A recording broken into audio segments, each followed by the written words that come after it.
right, here we go into game number 1 of week 2 of the BTLG.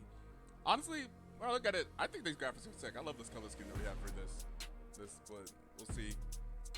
I haven't really thought about what we're going to do for the next BTL season, but hopefully you guys can have some type of influence on that and give me an idea.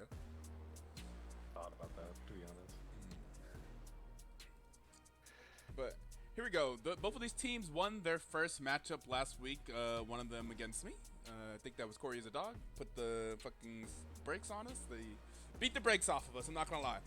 But and then Team Flareblitz also. Wait, maybe it was Team. Oh, it was Team Flareblitz. Oh my god, it was. I can't even. The only reason I remember is specifically I was like, all right, time to watch old sad boy, and the Shaco level 1 happened, and I was like, oh god. Yeah. But like there isn't counterplay for that. Like it's one of those that you just have to suck it up and play the jungle like the rest of the game. Like you just have to like breathe, and because like the only counterplay is to specifically know what Shakos are going to do, and I mean Shakos barely know what they're going to do themselves, so you know. Yeah, but it just feels bad, right? Yeah, that's fair. Oh man, that's why I'm happy to see the Shako ban, because I oh yeah, that level 1 tilted me, man. Yeah, like that was so unfortunate. Yeah. Especially because it's like a game 1 too. Like it's not even like, all right, it's game 2 or 3. You know, it's just like very first game, very first 2 minutes of the whole league, and then you just get your blue buff someone killed, and you're like, why is he level 2? Why is he here? Yeah. That was super rough. Are we gonna see a Nocturne here from Cory as a dog? So yeah, it was Team Flareblitz. It was Princess, I believe, that was laning against me and did me dirty last week. But that's distant past now. It's a new. It is now should be. They also had a whole bunch of different people subbing in for them last week. That would be Unk status. So it was all over the place. Now Osabo should be back in the mid lane for today's matchup against I don't know, against another mid laner that's playing for a different team. That's gonna be fun. Yeah, it'll be interesting. The casting booth matchup.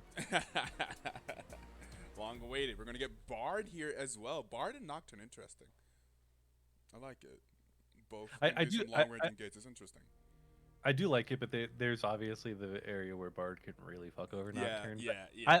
I would say in most cases he can mostly help. Yeah, mostly help with the engage. It can get pretty rough. But Poppy is pretty good, not necessarily into Bard and lane, but just being able to W the magical journey type thing. It actually is really annoying. Because it's such an easy like wall slam lead up, especially depending on where they're going through the wall at. You can literally pull them out of it and then just Did the lobby die? Someone joined this lobby forever ago. Or actually no, if they joined it at 52, then the lobby died. That's fine.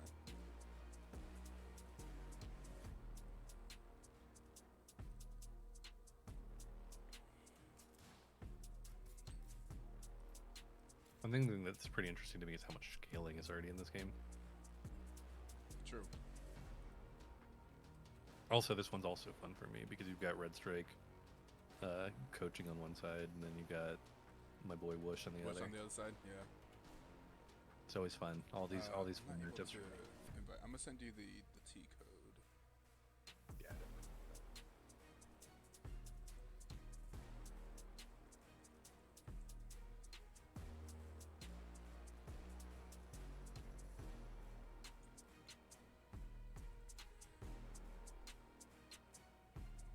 I'm always a big fan of like choosing either mid or top, like R3, and then just banning out the biggest counters. I think it opens up draft like a lot because I'm assuming this is Jack's top, not jungle. Instead of doing the typical jungle and bot lane in the first 3 picks. Yeah, I do like too much. I think there's a lot of flexibility in the jungle, but I do understand why jungle can't really be like, even when jungle is hard countered, it's still playable usually. Right. So I get it. But I feel like you can get more interesting things if you're willing to pick the mids and tops early. Yeah, I mean, I tried to employ that strategy in our draft last week, because the Princess plays a lot of Ahri, and then we had blue, so I was like, I could play Ahri. Ahri, I think, is one of the more blindable mids, and pick the Ahri early, and that gives more flexibility in draft. Also, if you make it to a game 3, we no longer have to ban Ahri. I do appreciate that as well. I think that's something to think about whenever you're doing I think the idea was fine. The execution part wasn't fantastic, but I think the idea was fine. I do like both drafts so far. It's interesting seeing the Veigar come out immediately after the Melio pick, though. Do you think that's good, or do you feel like Well, Melio does well into like the Veigar because Veigar Cade maybe you Melio open kind out of, of it, yeah. or like But plus, like, I would say the thing with the Cory's dog side, they don't really have like a lot of like easily committal, like easy to stay on CC. You know what I mean? They kind of like run up and like CC you real quick and then just try to hit you kind of from range. And I think that really helps like Melio out, especially trying to keep a Smolder alive. Because like, you know, Nocturne, he just has his initial, same with Bard and Veigar. But like otherwise, if Smolder's able to keep cutting back, you know, I can see how that team fight will go. I just realized you sent me the T code in Discord. I don't know why I was expecting it on the client.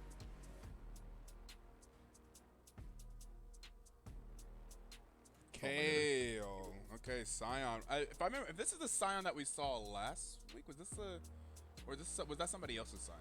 We saw a crazy Scion last week. I think that may have been somebody else's Scion.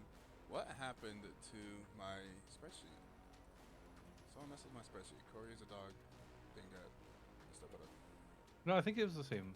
Oh wait, no, that may have been me. Is that me? I think it might have been the same Oh, one. that was me.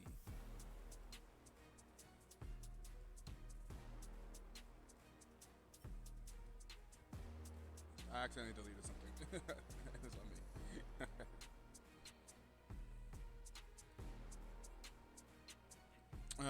I believe it was Degenerate Minion from Unk Status that went crazy on a Scion. Oh, okay. Remember correctly,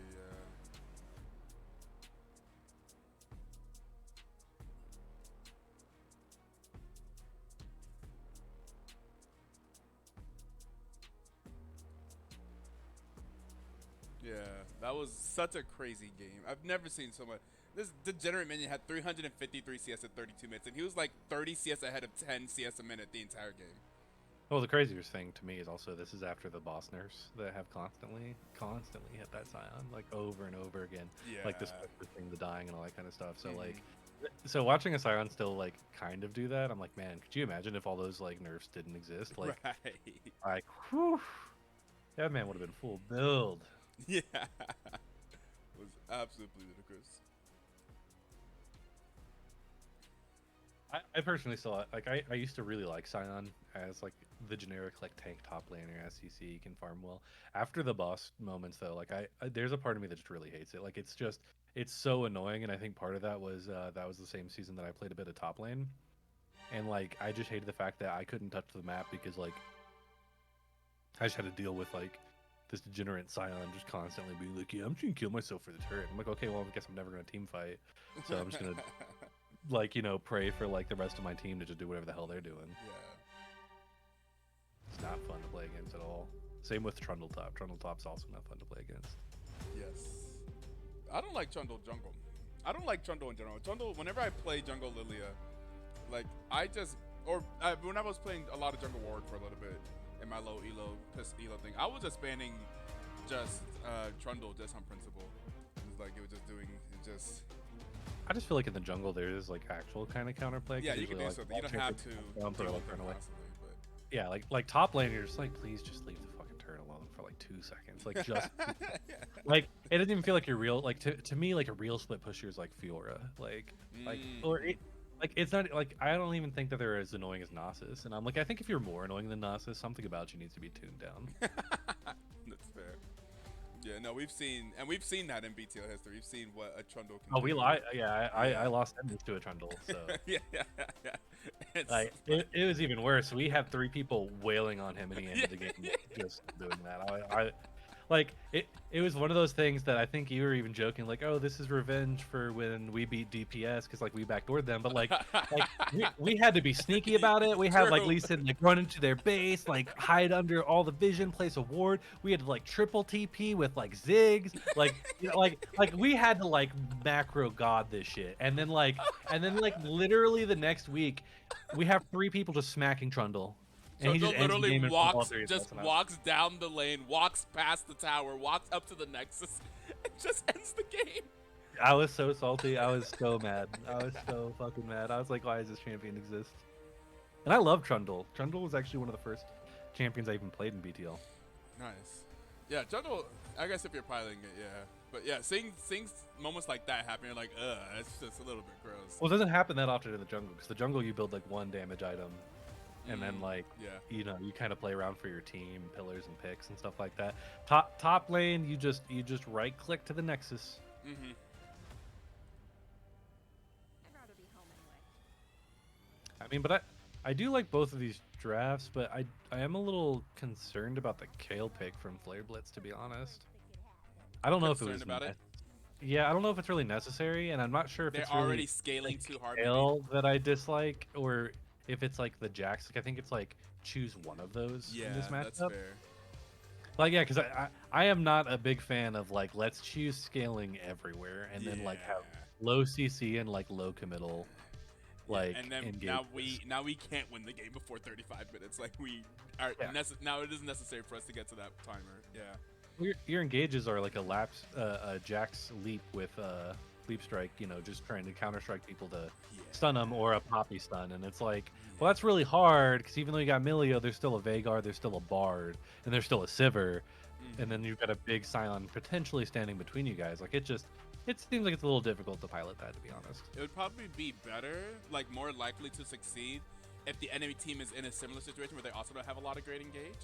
But of course, the enemy team has fantastic engage, so you're kind of in a sticky situation here where, oh my God, it's Kale mid, where you are looking for I guess I don't know who I thought the mid laner was. I guess it could only really be.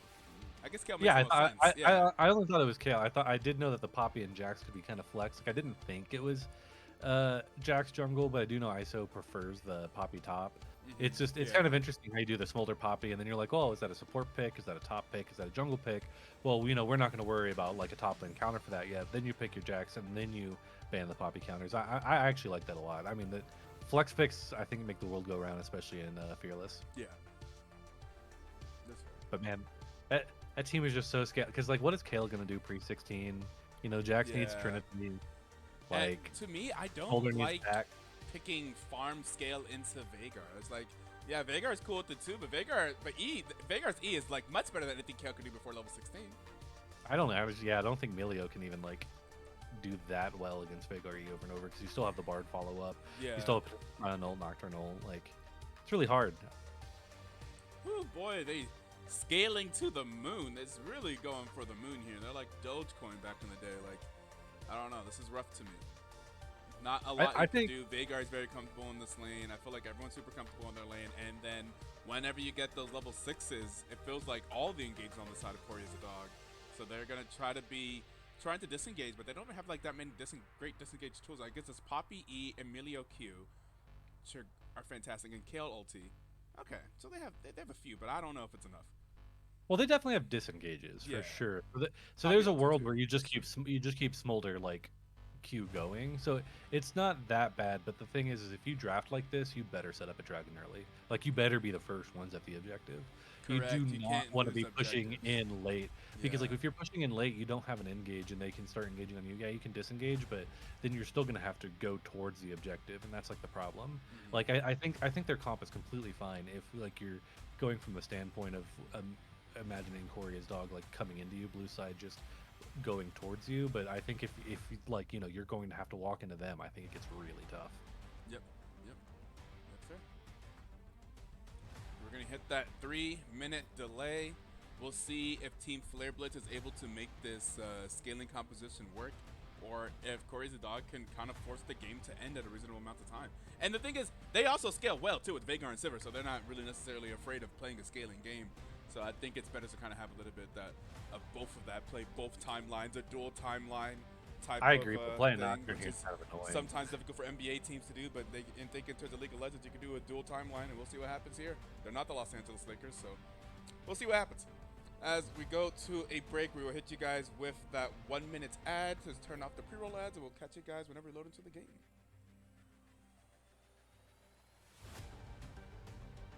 Had to throw in the Lakers thing there.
paused at 5. Yep.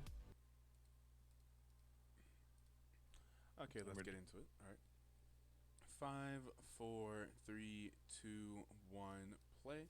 6, 7, 8, Yep. Dead on. 9, 10, 11. All right, let's get into game number 1 between Cory is a dog and Team Flareblitz. Here in week 2 of only a 3-week season, as there are 4 teams, so single round robin. Really Seen quick. that Kale skin before? It looks nice. I don't know if it's like a chroma or something. I just don't really recognize it too well. Yeah, I don't think I've seen this skin. Pink kale. Because it almost looks like a Spirit Blossom one. It's pretty nice.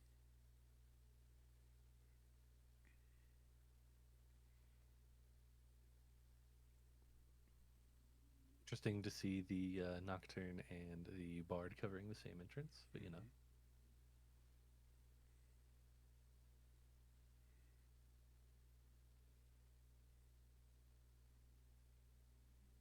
I want to see more junglers vertical jungle.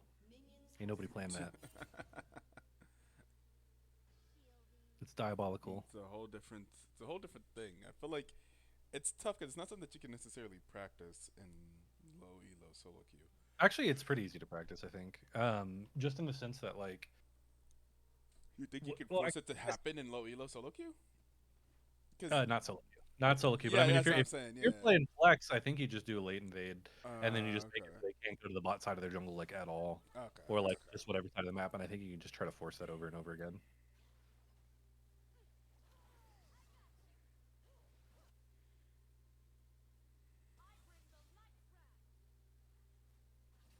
I've seen it happen accidentally all the time in low elo. Yeah. You know, some may call it camping, but you know, to others it's vertical jungling. It's all you know. Yeah. It goes by a different name.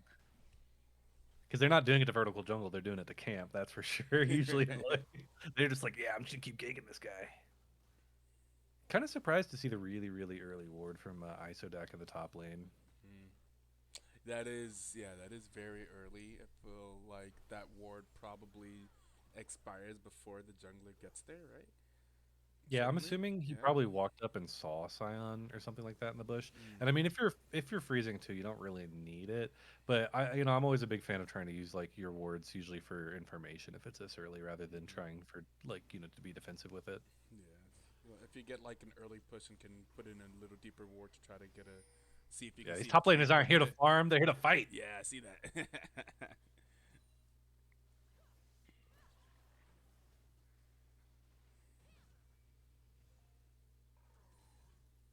Kind of interesting seeing how the Scion is constantly pushing like this. I know the wave definitely needs to be pushing in at this point, but I mean, non-stop pushing coming in from the Scion. Yep. But he does have his jungler coming his way, so it's not really like that bad. Like if Nocturne was pathing down, I would question it a lot more. Yeah, that's fair. But they're trying to fight. Okay. Oh yeah, we're gonna see the junglers come here. Either they're gonna fight at scuttle, but certainly. like Certainly. there's no way that these junglers aren't there. I even see a Top is world below where like half health. Jax ganks top and then like Nocturne just goes for scuttle. Because I think if you're Jax, you can't help yourself, right? Yeah, certainly. It just does Nocturne come up, which right now he's fighting the scuttle upwards, but they don't see him. Okay, on the way. That's gonna be going down. We got. This should be Isaac going down here though. Isaac should go down. Yeah. Maybe not actually. Okay, there's gonna be a flash. Actually, no, he will. Ooh. Oh. I'm kind of surprised to see Jax not like there a little bit. I felt like there's a lot of stalling to where you maybe could have popped back, but it's also not really worth risking like double buffs or just throwing the whole game off of just a traded kill. The kill's gonna go over to Nocturne, and the other kill went over to Poppy. And that's where it's fortunate that he decided to have. Ooh, he's gonna gank another gank mid already. Not too much coming out of it, just a little bit of a chunk. But at this point, you're just kind of resetting your camps anyway, trying to get the scuttle. But right now, you have Bard resetting. He's really low. So there should be a pretty good collapse here on the Nocturne. Yeah. He's not going to see the Jax come in, but the counter strike is not going to stun. Ooh. Yep, no. It is he going to get hit No, by the super mega fire kick or whatever it's called? greedy. Yeah, Greedy. yeah. Because I mean, because Ultra you mega know, fire. Jax is resetting, so he's just going to like go towards the other scuttle. He didn't get it. He started Mm-hmm. resetting before you, so like, You got if I'm double the scuttle. Nocturne Is that tank, worth it? It's not as worth it as it used to be, right? Double scuttle used to be well, like much more crazy, right? Of an it advantage. used to be, but if you think about it, you also always want your camps like recycling. So like, if you look at it, he's got 3 camps up right now. So when he was going for the scuttle, he could have already got the Krugs and the Raptors starting to respawn into the higher level breakpoint where Jax wouldn't have started his part of the jungle at all. But right now they're on the same page, slash Jax being ahead because of the kill that he got. Mm. Oh, but Smolder recalling in an absolutely awful area. Oh, and that's going to be a kill going over to the penguin potato now 2-2. Slight gold advantage for Cory as a dog, and I think we're about to get a little bit more because that's going to be a dead Poppy up in the top lane. Poppy taking that fight for some reason. I don't. I haven't seen a Yeah. fight that either of these two aren't taken in the top lane right now. That's fair. Every single minion wave, I've just watched them wail on each other. Mhm. Like it's not even the normal top lane where it's like what, like 15 minutes in, everyone's got like their first tank item and they just don't do damage to each other, but they're Right. grasping, you know. Yeah. But no, they don't got their items, so they're still doing damage to each other right now. A little bit of greed coming out from Kel with that TP. Bard still being in the area, Flash coming through as well, Mm-hmm. and man, there's just a lack of So now summoners we're gonna starting see to if we're pile going up to. on that Can side. they pen a Sivir for Bard being gone? Nope. No, they cannot punish. You do not punish Sivir with that lane matchup. Oh, Oh, but Kale's still way too pushed out. ooh. It is 6, so she could be able to stop some of the damage, the stun coming through. I don't think it's going to be enough, though, Mhm. especially with the tankier build coming in from the Vagar. I think maybe if he was going full AP, he could have done it. But then again, Kale, blocks a lot of damage, obviously.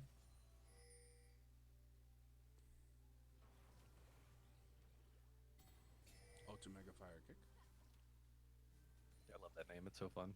It's so fast now, too. After that little mini rework, man. Mhm. That thing is like, it goes so far, too. It's just so weird because it's like there's a part of me who isn't used to like how quick it is now. Mhm. At this point, I just assume it hits because it's like it's actually crazy like how much more active you can be on Milio compared to how you could before. Top lane shenanigans continuing. Yep. Now my question is Jack's gonna start Dragon out of like boredom? Hell yeah. Well, when you're a jungler right now, you don't have much to do. So like sometimes you just you know you Yep. time check it. Oh, there is the first Nocturne ulti of the game. It is going to be onto Smolder. They are going to get a kill. It's going to go onto Sivir. They're not going to go after. There's a flash over the wall. Jax coming with the 3-man stun, though. Is Jax in trouble, though? Can Jax make it out? Because they are on the chase. And they're going to turn around. They're going to land the stun onto Milio. Milio is going to hit the Ultra Mega Fire Kick. And it's going to be okay. So they only get the kill on the Smolder. But still, a 4-2 kill lead here for Cory as a dog. Milio using that little known ability of like I guess a 3-man taunt to prevent his Jax from going down or burning flat. Yeah. You gotta respect it. Yep. Oh. And living as well. Yeah, I was a little bit worried because like when you're already kind of separated from Smolder that much, I saw him like try to really kind of force his way back towards getting towards Smolder, and that's usually when you end up dying is when like you already can't save them and you're trying to get somewhere. Yeah, and you then you're just trying to save them, try to play the hero, but you can't. It's too late already. It's better to just let them die. Yep. Ooh, That's I'm kind I of die like that surprised all the that time. Jax had jumped off of the Voidlings when he did. I think that kind of gives Blue Team a bit more of a chance to actually get here in time. I think they would have been able to get 2 of these grubs before anything happened, but now they're starting to collapse. They are gonna get the grubs, right? That's 2 grubs. Yep. They did get 2 grubs. Yeah, they don't really have to force this third one, but something tells me they're about to. Oh, Jax. Jax is going in. Oh, the ultimate from Daylight Savings is not going to hit on anybody, and no one's going to get hit. Jax is going to walk out. There is still 1 grub left, but the 2 grubs, the crucial 2 grubs, was secured by Team Flareblitz, and now we got a little bit of a back and forth here. KL trying to get some damage, going to use the extra range from Milio, but no. Okay, do they do the Scuttle Crab? I get that. A You lot know, of mid laners are like, yeah, I can poke them. It's like you picked Kale this game. you should be a little extra careful though. yeah. And But Jax is gonna go back onto the Krugs, onto the Grubbies. Here, okay. And we Yeah, have I a think I fight just coming, but realized they're Melio is top here. Melio is here. And they're going to engage onto the Sion. Sion's going to go low. Sion is going to go down, and the kill's going to go over to Shire on Melio. All right, but Sion's going to get his plate. I'm still triggered watching a dead Scion get a plate of gold. Not again.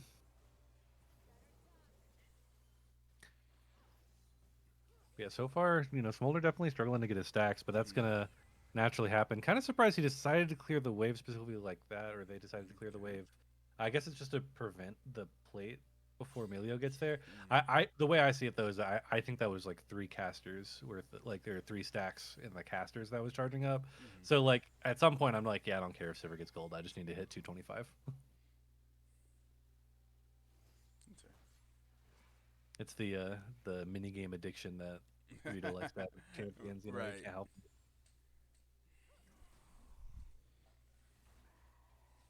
And we continue fighting up here in the top lane. Yeah, it's not gonna stop. Yep. They got grass stacks to get, man. Like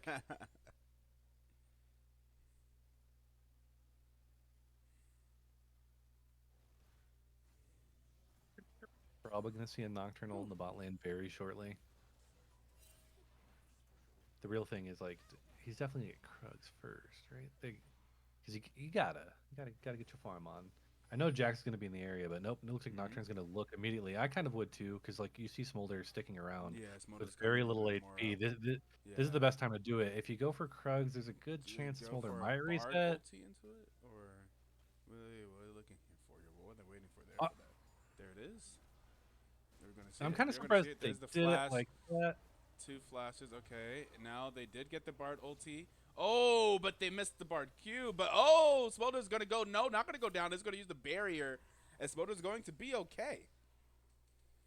Yeah, I would have liked them to just use the Bardy at that point. I think he was standing exactly like near the edge where you just Bardy first, they panic, try to flash away, then you either do a Bard ult, Nocturne follow up. Yeah. But overall, you still got the summoners out of Smolder, and I think that's just what you need to do on cooldown. Yeah, that's fair. Ooh, but we might have a bit of a skirmish here at the red buff. Looks like Jax isn't quite sure what everyone else is doing, so they're gonna smartly walk away.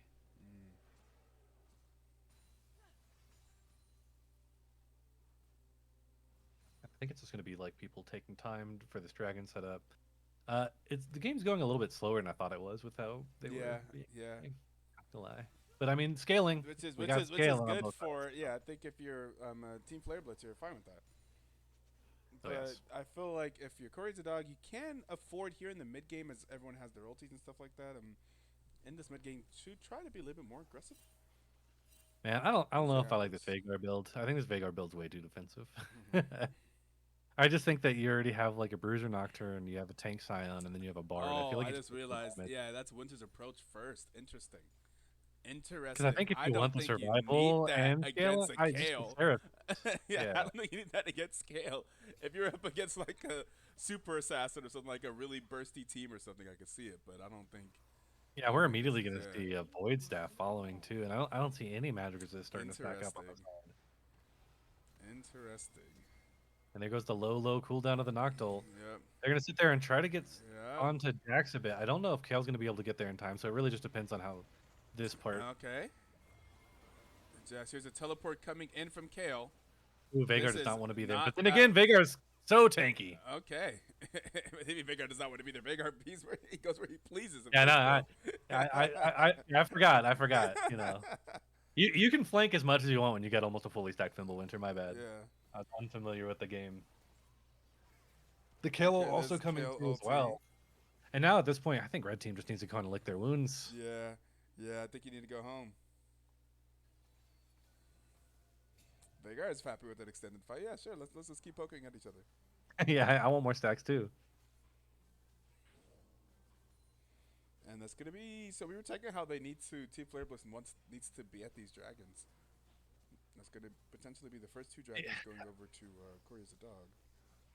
That's one of the things that always worried me about like choosing the Kale is like, as you kind of saw in that fight, they kind of sit under the turret for a while, and like they just want to stack and farm and get like levels. So they're very less likely to like kind of be able to push out the mid wave faster than almost pretty much any mid laner. Mm-hmm. And so generally a Kale won't be there early Yeah. because they're more worried about their timer than otherwise.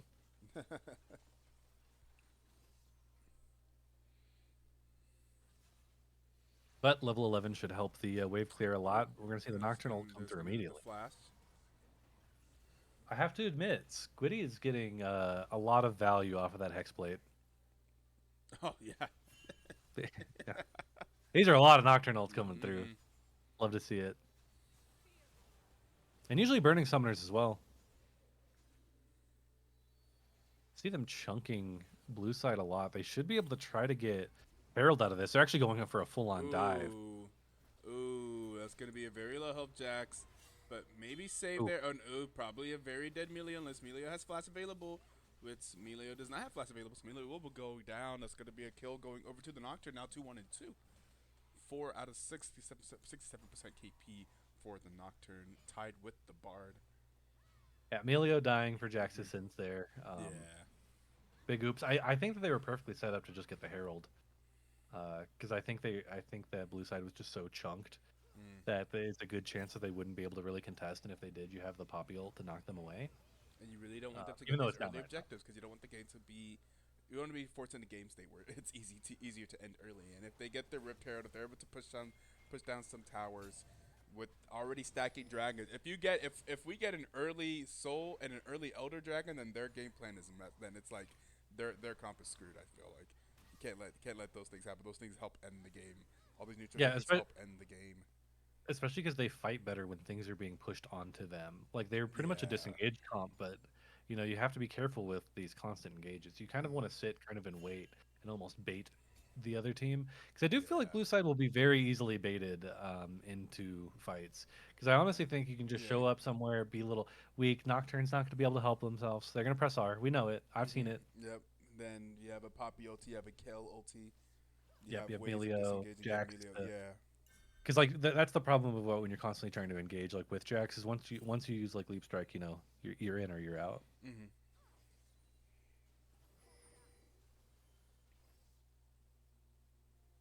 Let's see where these smolder stacks are. 124, 100 more to go. It's definitely going to be a little bit before then. Here it is. And we know that Kale's flash is down. And yep. Yeah, Kale playing aggressive like you forgot Nocturne is here. Nocturne is always near. And that's going to lead into the Rift Herald as well, going over to Cory as a dog. Things are turning out well for them here in this mid game. And this is where you see they try to do a cross map play on the bot side, but it's just really ISO hard to pretty potentially much some lock trouble down. here. There's going to be the flash. Oh, that was almost terrible. Okay. Oh, but you definitely There's the take that ulti. Bard ult. Yeah. Kind of surprised still going for the grass stack, but I guess when you play a tank top lane, you're just like, yeah, okay. It's only a Bard.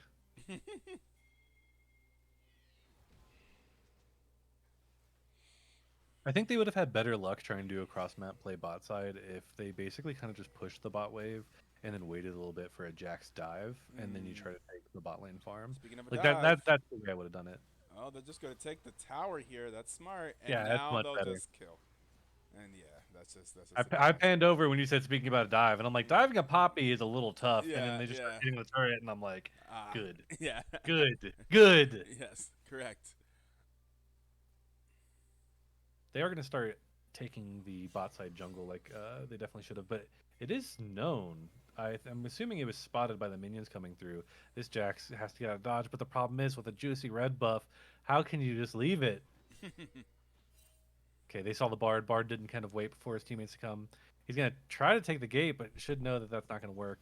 Just leap strike to a plant and leave.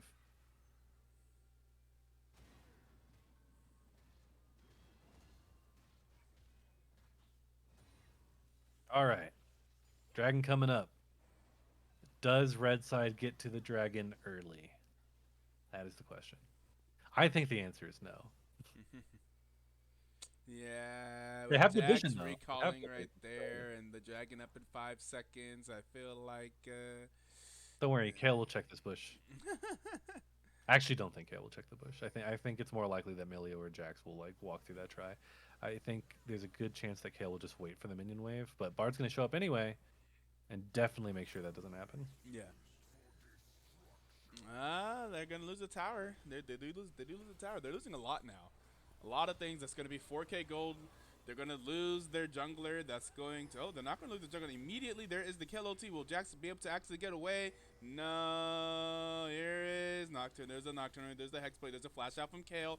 Kale's still gonna. There's a flash forward from Sion, and that's going to be 2 kills for nothing. That should be an easy third dragon here now for Cory is a dog. This is looking all blue side so far. Yeah, see, this is one of those things that I knew their disengage was good, and I knew that they'd be fine if they got the setups early. But we're not need to get the seeing setups. pretty much any of those happening. Yeah. We're seeing a little bit of the disengage, but the disengage happens after kind of a failed engage each time, Yeah. and the setups for the dragon just aren't happening early enough. I think it's just got to do early backs. You got to walk in as a team. Yes. You kind of have to focus on That back timing. the is objectives for Jax. sure, because you guys definitely aren't about the solo queue comp with how you have it. You know, you don't have a Nautilus or anything where you just press R, go in. Yep. Yeah, the Jax timing there on that recall is like, oh, I think they're screwed here. You can't. I don't think Jax can recall with 5 seconds left with other people already in the area. You can recall pretty late with Hextech dragons for sure, but That's that fair with is a little bit yeah, too late. Yeah.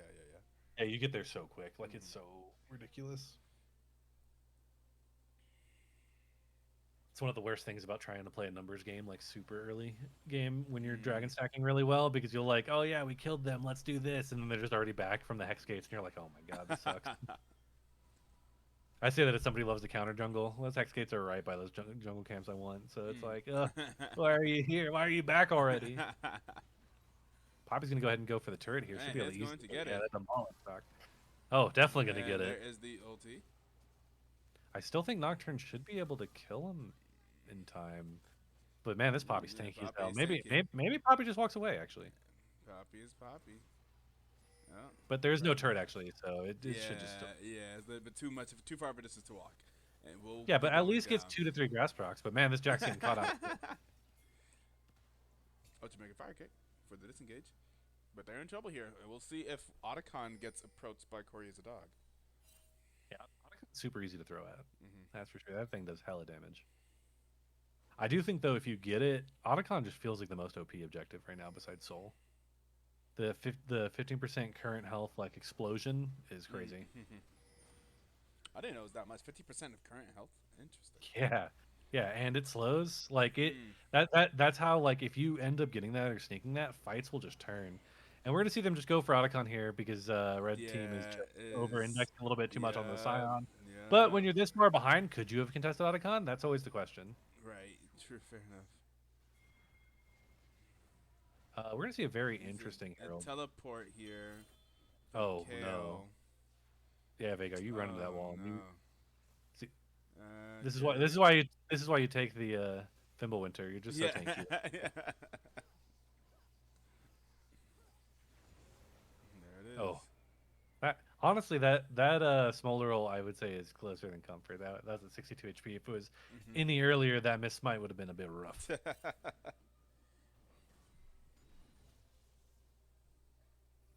Jack's still being a bit too liberal with the. Oh my. Oh, okay. We're just going in here now. Just to say hello. It got to heal, you know. You got a summoner. It's worth. You know, you have to hex take. You have the hex blade. You just keep going in. Woo! Uh-oh. Let's go in trouble here. Does Vega not have ulti? Vega does have No, ulti. Vega has ulti. Okay. Trying to bait out Kale's ulti? Yeah, I was about to say, I'm Yeah. going to pretend that it was like a stop emote Yeah. and then like, yeah, you're going to kill ult, and then they didn't, and then it just looks silly. Yeah. Surely it wasn't a range thing where you keep pressing R and then they're just barely out of the range. Right. But that happens often. It's fine. It was sheerly just the mind game. Yeah. Trust. I went to finals with that man. He just mind games like that all the time. I promise. He even mind games me sometimes. 4 lead here, 5K. Well, about 4K gold lead here. About 5. Okay, 5K. 5K gold lead here for Cory the dog. here at 24 minutes. 3 dragons. Did they Two get dragons. all 3 grubs as well? Or is that? No. No, they did not. Red side got grubs. Oh, yes. The rest I got grubs. They got the Otacon. That's tough. Yeah, but at least Scion doesn't have grubs too. Oof. Mm-hmm.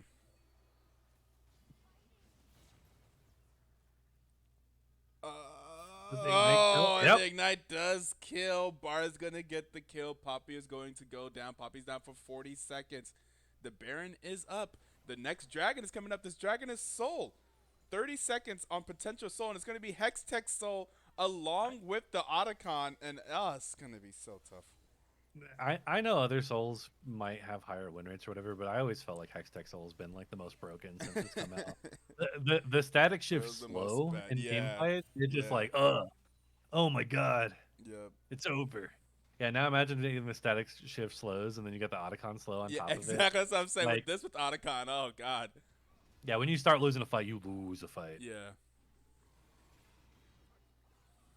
Maybe go ahead and go in here. Yeah, I don't know how they they need to. It's tough now because of the tower situation to be first, because you just don't have as much map control without your towers up. So it's hard for you to be first to the river for these neutral objectives, and they kind of need to be. So this is I think tough. I think Soul's gone. Soul is super gone to me. Yeah. Yep. So it's Boom. gone. There it is. And immediately, we immediately see the lightning and the soul effect immediately take effect in that next team fight. We have a teleport coming in. Someone coming to die. Someone has come to die. Oh no, Poppy is actually gonna be able to walk out. Okay. Yeah, when it becomes But- lightning, people get Yeah. struck. And they're gonna rotate that over into a Baron. Why not? Why not? Why not take it all? Yeah, there's nothing else to do. Yeah, anymore. why not take it all? You're up 8K. Why not secure your victory?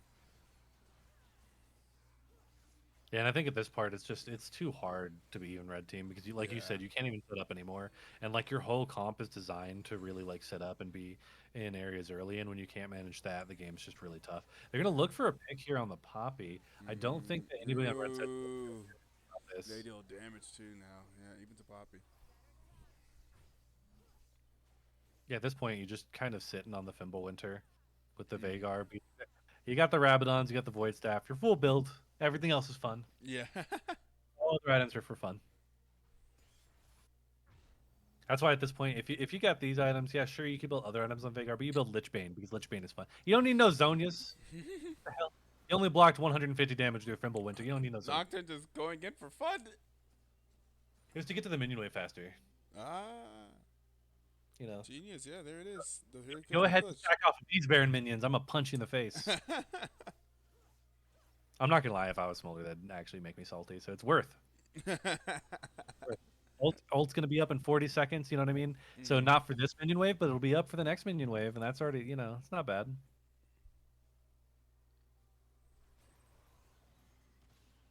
There's the engage from Jax. Here is the ultimate from Smolder. There is the ultimate to turn off the tower from the bar. The tower is also going to go down. There, Wow. Smolder does have 225. Smolder does have 225. Smolder does have 225. This could be. It's almost time for them to try to turn back around. Kayla's almost level 16. Can they Yeah, no, find a way to fight back from 10K down?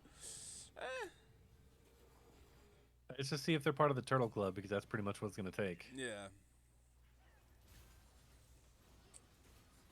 They're gonna get a chunk here on Scion. At least Yep. getting some of the beef out the way will be good. Okay, But and a despite the tower. damaging fights, I don't think Scion's is not going down. Mm-hmm. This is going to be very, very, very, very, very, very difficult if this happens. Oh, It's pretty much just heavily relying on Smolder completely. And we're gonna see them kind of get a little bit too split here. We should see Jax kind of coming down. Kind of surprised to see the kill come down when it did. He's living for actually a lot longer than I thought. Ooh. Nocturne getting pretty low. But man, he just can't even walk up into the fight because it risks everybody else.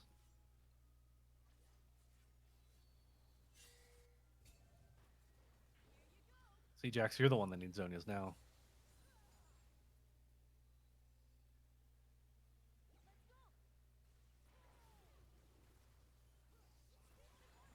This is where Vagar's super powerful, because like even if you've got like a lot of wave clear, if you just set that E in front of like everything, you just kind of have to back up and like seed the wave. Yeah.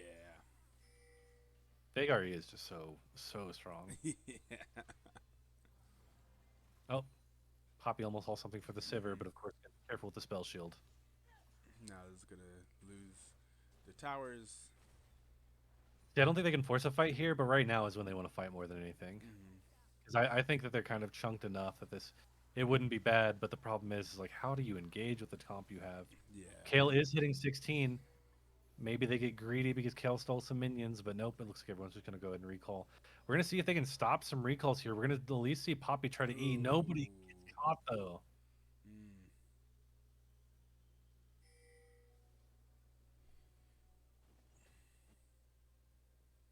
What are the ranks of the players? In BTLG, the average rank of the players is around gold elo. The maximum rank of the players in the game is emerald. So it's say it's a So range between averagely like around gold, it's not like more like yeah, plat. yeah. It's more like it's probably going to be closer. We did change the rules, so it's probably closer to plat now. Hmm. So we did kind of have a little bit too much elo, based to It's try so to fit hard. the teams that we had. Hard to play. Mm-hmm. Look at that, the slow coming too. ISO Yeah. having the flash because the Ooh. Hex Tech. Then you've got the Veigar just chunking people. Sivir just getting so much damage out. Oh, that's tough. Ah, dude. Oh, Nocturne just kind of getting smacked here by ISO. A few of the Qs missing, and just going to see ISO go down as well. Whew.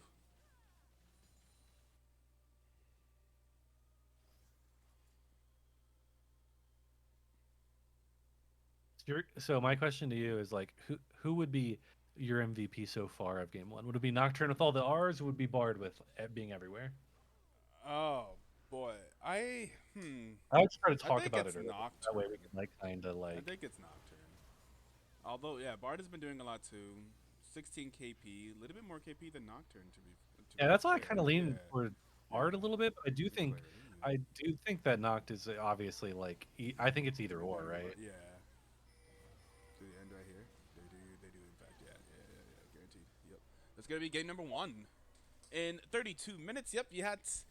The game ends at 32 minutes, then you could guess which Pretty team is early going for to a win. scaling game, you Yep, know. yep. If the game ends at 32 minutes, you can guess. The scaling team probably didn't win, and that is what Well, I happened. mean, both teams just. I would say 32 minutes is an early game victory from a team that has Sivir and Veigar. That's fair. That's fair. They also had the Nocturne and the Bard, which is the playmakers. They kind of could force things to happen, but yeah. Oh, that's not the screen I wanted to go to. I wanted to go to the screen, didn't I? I saw the old background. That's fine. Anyways, so yeah, see the most damage of the game is going to be dealt by the Sivir. In fact, actually do 25,000 damage, closely followed up by the Veigar, who also did 25,000 damage, but not 25,900. And then after that, it's going to be the enemy Smolder. Hey, Smolder did get to the stacks, but ended up the game 0-4. Didn't actually get to use the stacks, but that's a good first game from Cory as a dog. We'll see what adjustments Team Flareblitz is able to make in game number 2. That super scaling comp did not work out for them in game number 1. So we'll see. We'll be back after a short break with game number 2.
pushing out. We're not running round in circles anymore.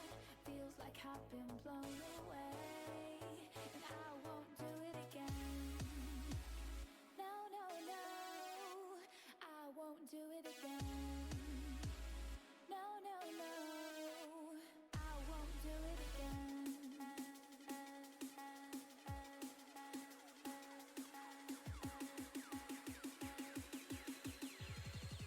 And I won't do it again.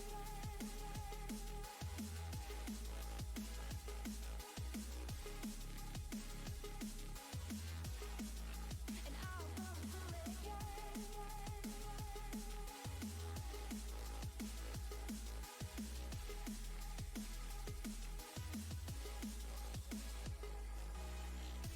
These words won't get through to me when I'm not listening. These words are no use, no telling me, is this worth risking? And I won't do it again.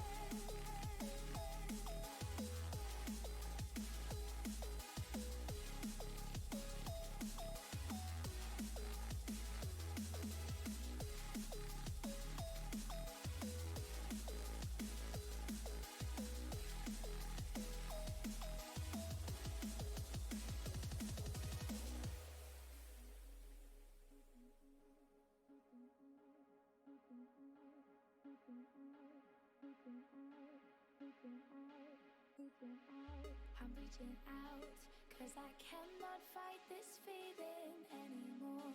Feels like I've been blown away. I'm pushing out, we're not running round in circles anymore. Feels like I've been blown away, and I won't do it again. No, no, no, I won't do it again. No, no, no, and I won't do it again.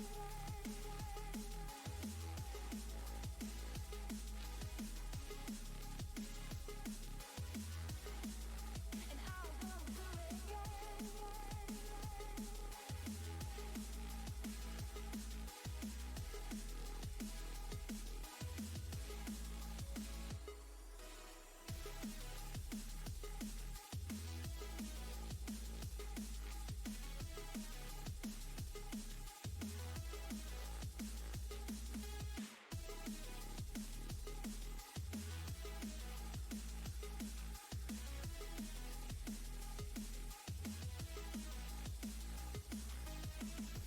These words won't get through to me when I'm not listening.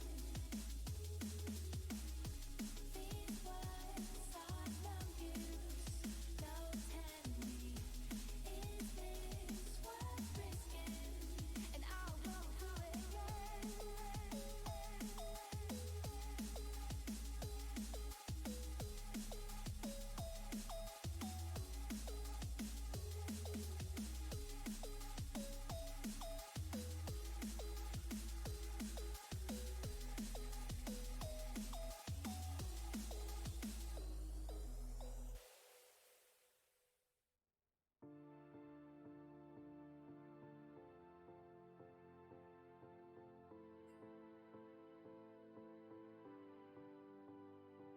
It's contagious.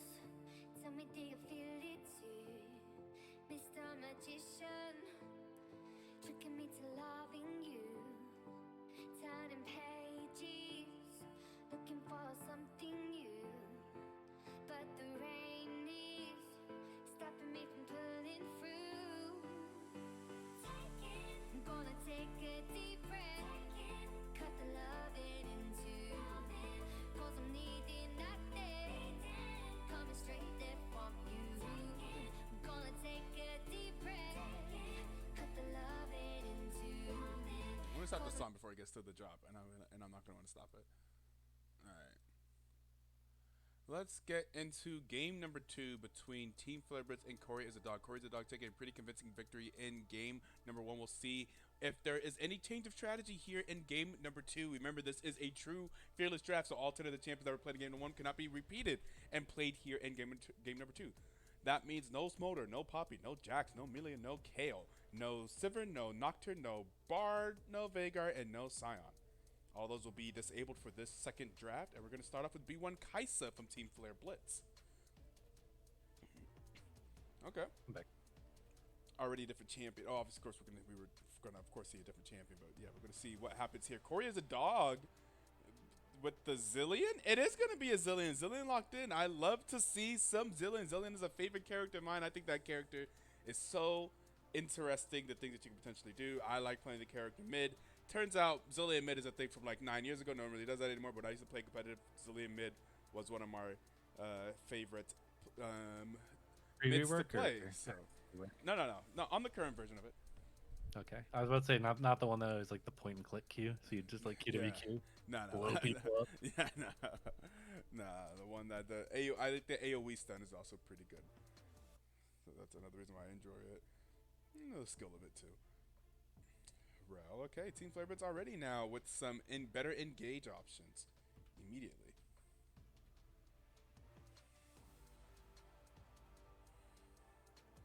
Kaisa Rel, Red Strike's team drafting a Rel. Love to see it. Could never be too surprised about that. Yep. Because he knows when Rel's a good pick. Yeah. As Real Zillion, it can be a little bit hard, but like that's also the thing though, is like, since he's big into Rel, you know, he's also like, when I pilot it, Rel can be good here. Yeah, exactly. Yeah, exactly. Like, I've outplayed the team comp before. Right. Like, is Rel good here, or are you good at Rel here? Yeah, So that's my question. exactly. Yeah. I'm gonna see the Lee Sin. Okay, always love to see some Lee Sin. The Shaco bands staying the same. Oftentimes the Fearless bands do pretty much stay the same. We're going to get the Shaco and their Warren, the Fiddlesticks out of here, the Yorick, so we're going to see some top lane bands here, some Cho'Gath. My Mordekaiser coming through from the side of blue side again. They could try to take it themselves, but I don't know. It depends. I assume that we're going to see a band again. What's so funny to me was Red Stripe pointing out to me that whenever Isodak played for the BTLFA team, and was playing Camille top, I was always talking shit about it. Always talking about it. Always talking about how I was just not happy with the Camille top pick, and felt like it just wasn't working out for us. However, whenever my team played against Team Flareblitz, we banned Camille. And you see, the problem, what had happened was, I didn't realize that was Isodak. I didn't realize that the top lane that we were banning Camille from was the same Camille that I was not happy with before. So whenever my team was looking at them and said, oh, I don't want to play Camille against Camille, we banned Camille here. I'm like, okay, yeah, sure, whatever you want to ban. I didn't realize until Red Strike pointed it out to me. And I'm realizing that Red Strike is not banning the Camille. He doesn't care how many master points the man has on it. Like, no, we won't ban it. Fair enough. I didn't think about it. I felt like I messed up my draft because he kind of pigeonholed us into like a champion, like whatever you don't have to pay the tax of banning someone's like champion. I think that is a great strategy. That is like a great advantage to not have to pay the tax. I would still be careful though, because I still remember like the reason why I was always down for him playing it is I still remember like one of the scrims there was like a master top laner who like played her nected and he like just whooped his ass randomly on Camille. So I was all like, you know, you got to take the lows with the highs, and I saw the highs. So you know. Fair enough. We had some struggles. There it is. Speaking of it, and there it is. What do you feel comfortable picking blind? They said Camille. Poppy is unavailable. The classic Camille counter. Red Strike was listening to you and was like, yeah, fuck you, Etoe, and lock that shit. Said, we'll show you. Good. I'm sure I'm glad I could. I still will never turn on. Nope, I don't like that. You don't like that. And we're going to have Rumble picked into it. What don't you like there, old sad boy? What don't you like there? We're going to see the Camille picked here and then the Rumble picked into it.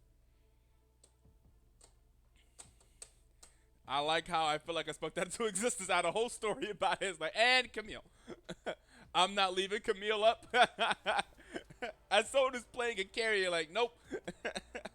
I don't care. I ain't That's- leaving that's- Camille up.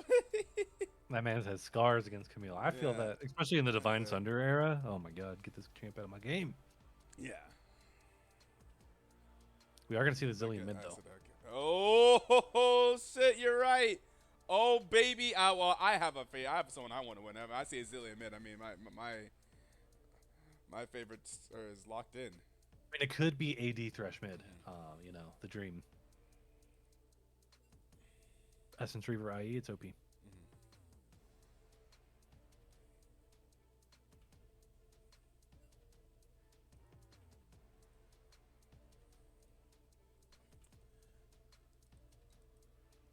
When I was junior high school, I used to one-trick Zillion.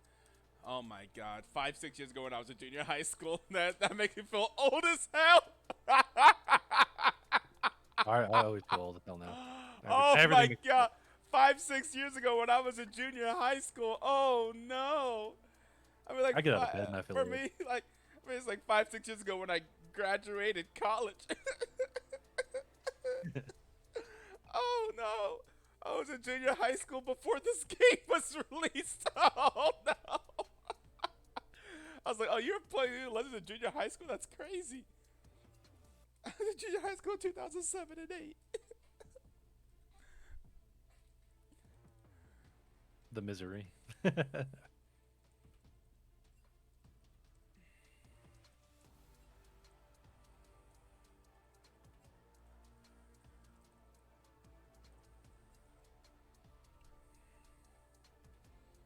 Man, I was talking about this the other day with some of the boys, and I was like, you know, I talked so much trash about the Cat Cowboys, like banning my champions, and then like I just chose other champions because my champion Ocean, and or whatever, and then like in the finals, the only champions I won on were the champions the Cat Cowboys banned. I realized that, and I was like, wait a minute, they're on to something. Wait a second, they were kind of cooking for real. Why were they banning these from me? No wonder why I picked them. You know what? They right. Let me just lock them in. They're available now. I'm pretty sure the games I won was literally Nocturne, Jarvan, and because I know that was 2 of the bands. And I don't remember what the 3rd one was. But it's just really funny looking back on it. Yeah. See, it's funny. In this situation, this is whenever I refused to ban Ari, and I just picked it instead. I was like, I'm not banning Ari every game. God damn it, I'm not doing it. I'm not banning the same champion every game. But I still like that. I still like it. Yeah. I'm a fan. I'm definitely still a fan. Just stealing champions. Yeah. I may not play it as well as you, but I can't stop you from playing it. We're playing Fearless, baby. Makes even more sense too once it gets to playoffs. Yes. I think it's good best of 5 prep. Yeah, because then you get buffer. Yeah. Well, oops, but it's gone. Yep.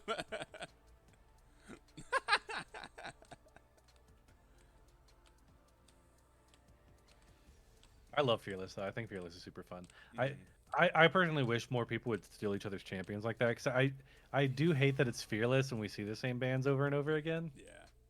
Because I'm like, there's ways around that, buckos.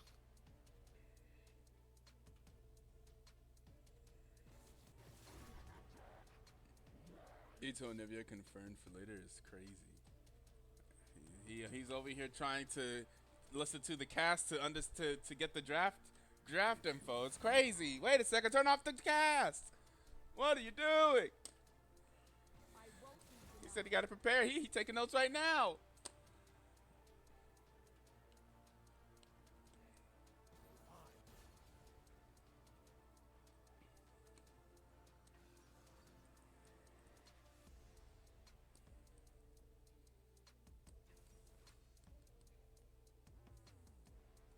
I actually like both comps going into this game though. Yeah, this is solid. I mean, I see a Zillion. I'm super happy. However, I will say this Zillion does not have a great Zillion target, if you understand what I mean. like typically when I'm playing Zillion, I like to have a Zillion target. Like I guess Lee Sin's okay, but someone that enjoys speed and getting in there and liable to die. So therefore, like an Olaf, for example, is like a classic amazing Zillion target, or even like Lee a Sins Nocturne. are liable to die. Lee Sins are liable Lee to die. Sins are liable to die. That's fair. But like, is he super is he getting a lot of benefit from a speed boost like a Nocturne or like an Well, Olaf? you know, he could, but the benefit is since he's gonna go in with his Q to try to like insect somebody. You know, that's a very good double bomb target. You know, he could double bomb your own Lee Sin. Yeah, He'll that's send fair. everybody around him. Yeah, You know, yeah. That's fair. not Lee too Sin is decent. Yeah, Lee Sin can. Lee Sin. That's not, I said Lee Sin I is understand what you decent. mean. You Yeah. want somebody who has more Zen character, Zhao, like, for example, would be like, Yeah. oh yeah. because he doesn't have an out at all. Mm-hmm. Plus, he does a lot of damage. Like a Kindred, you know, is another example that I always think of, or generally like crazy AD carries like Vayne. Yeah. Yes. Vayne, for example, isn't. Yeah. Vayne's a good one for me. Vayne, like a Sivir, like a Tristana, kind of something like this. Like just keep in there. Keep I it would say more of a moving. Trist. Sivir, it's kind of weird. Yeah. I get it, but man, like Sivir, you're gonna get me killed. I'm going too fast. Yeah. Ah, shit! I right clicked in the middle of the enemy team. Yeah. My I like bad. one of the ones that we used to do on my old team was Jin. Whenever I used to have my ADC play Jin back in BTL season 4, we used to It's still, we used it's to still like just lame right yeah. now. Jin Zillion bot is good. Oh yeah, but I was playing Zillion mid, and Oh, yeah. late game essentially he would sell his boots whenever Zillion would have his 99% speed up constantly. So like I Yep. could keep him at speed even if he sold his boots. And you just make him scale even harder than a Jin even normally could. Exactly, yeah. All right, we have about 2 minutes for the spectator delay. Let's see what happens here in game number 2. Let's see if Cory's a dog can pull off a win with the Zillion mid. Actually, I do appreciate them seeing the Zillion mid, so we'll see what they're able to do with it. Hopefully, it's not disappointing, and we get an exciting game number 2. But we'll see right after this. We're gonna hit you guys with that 1 minute ad break so we can turn off the ads for those that may be joining us later, and we'll catch you afterwards. Don't change that number on the dial.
Are you paused at 5? I am. All right, let's get into it. There we go. 5, 4, 3, 2, 1, play. 6, 7, 8, Yep. 9, 10. All right, let's get into game number 2 between Team Flareblitz and Cory is a dog. Cory is a dog taking the victory in game number 1. I currently don't have the overlay set up right now to show the score dots at the top, but no, Cory is a dog won game number 1. And I am currently messaging our graphic designer to get that fixed, so we'll have that later. It's just because the league spectator client changes every like year, like how much stuff is tracked at the top, so the things overlay keeps being in the wrong spot. Some cheekiness from red side.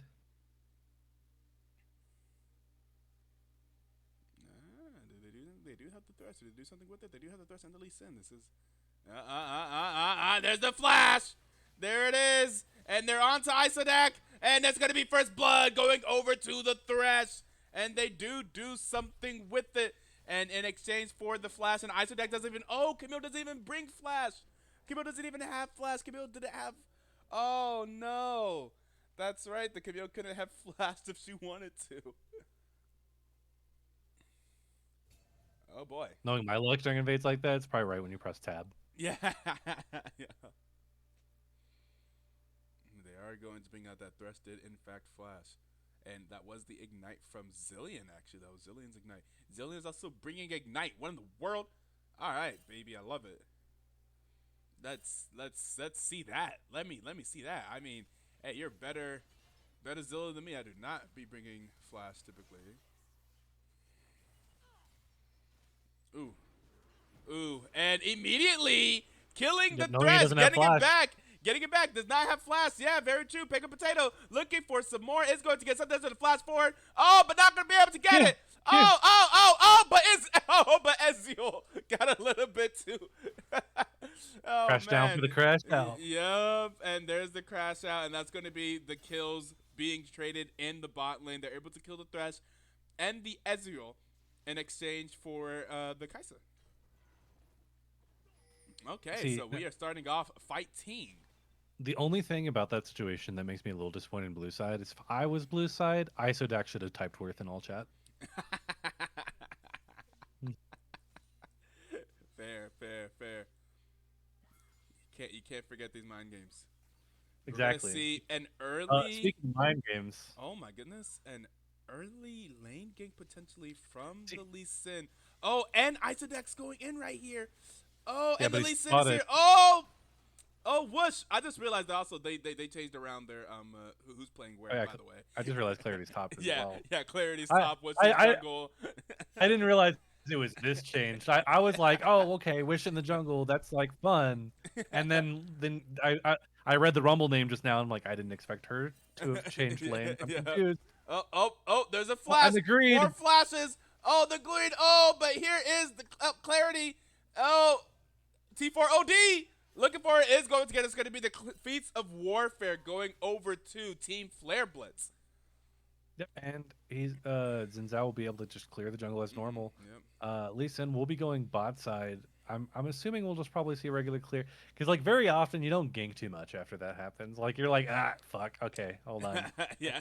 I need to catch up and get in the clear. A lot of damage coming on to Isodak here. Getting the Camille passive up.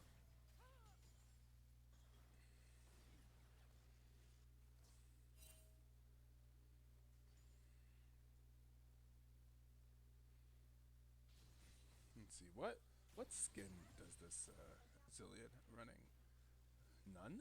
Is that no skin? Is that just that like a Christmas skin? No, that's the Christmas skin. That's the Christmas skin. Yeah. I was saying Zillion. Okay. Oh yeah, old Zillion. I will say for a long time when I was first getting into playing Zillion mid, I could not play the champion. I could not farm with the champion. I cannot stand his auto attack, a little popcorn animation. It is impossible. It's actually better now than it was before during the attack speed like rework that all the mages had. Okay, is it? Okay. It was So they made like it a lot circa better. 2017. It was like impossible. Yeah, because basically like there's 3 champions that was so annoying on, and it was Zillion, Anivia that's not Black Frost, and for me, I had to get the Blood Moon skin for Zillion for me to actually farm with them. And Karthus. Those are like the that's fair. auto attack farming is just so Mhm. annoying. But Karthus has Skittles, so I usually don't Yeah. complain about it. Yeah, Zillion did not have anything. It was Yeah, just yeah, suffering. dude, I love me some Karthus. Karthus is so fun. I love killing people with Skittles and then telling them to taste the pain bow.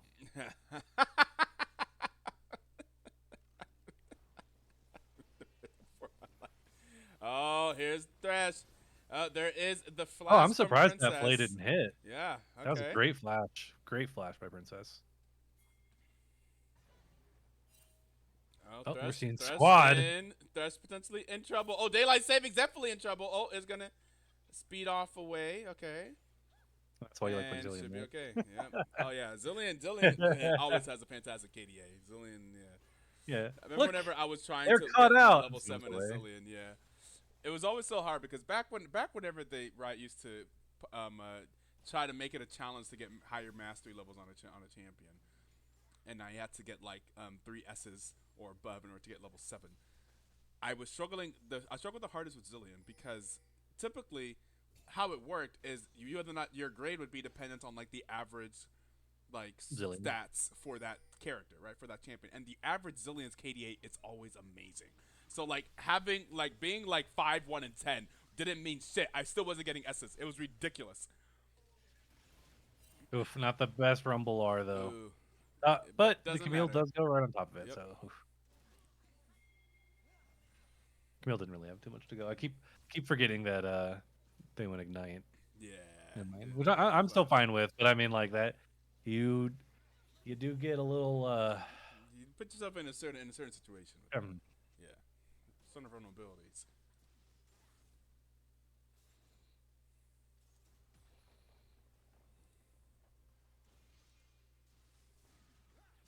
surprised to see OD still kind of chasing this. That's some farm. More creeps. Gotta get them. Gotta get those CS. So I think you chase it if you don't use E. I think just going for W is a little rough. Mm. For what? For He kind of chased Rumble a little bit past the minion wave instead of just either farming the minion wave or whatnot. Because they E'd into the minion wave. Gotcha. So like even if you hit W, you're not gonna get your follow up. Mm.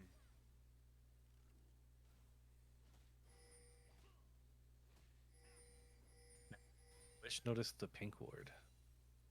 My ever burning question. Considering the direction the scuttle went, he's not going to. But they will know. But the Zillion does. Mm-hmm.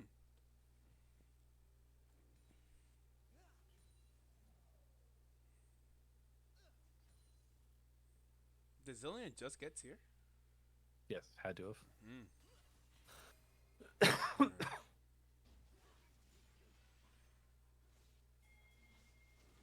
Well, we're gonna see red side start to collapse here. I'm wondering if they're just gonna go for two. Oh, they're just gonna go for the Rumble here. Oh, I agree with this. Get Rumble leave. Oh, no, let's leave. Oh. Oh, it's got Zillion. Oh, Zillion ulti. There's a Zillion. Oh. Oh, now Rumble is super low. Oh. Oh, I thought Rumble was gonna die to that. Rumble is still alive. Lux at least Incredibly gets low. one of those Oh, void okay. grubs. Now Rumble is going to go down, and there is an Lux exhaust got onto two of the Motion void grubs. Oh my goodness. Oh, what? Oh, wait. Okay. All right, and they get 2 of the grubs. Worth. Certainly worth. Since I didn't even One have to for be one, there. 2 grubs. The dream.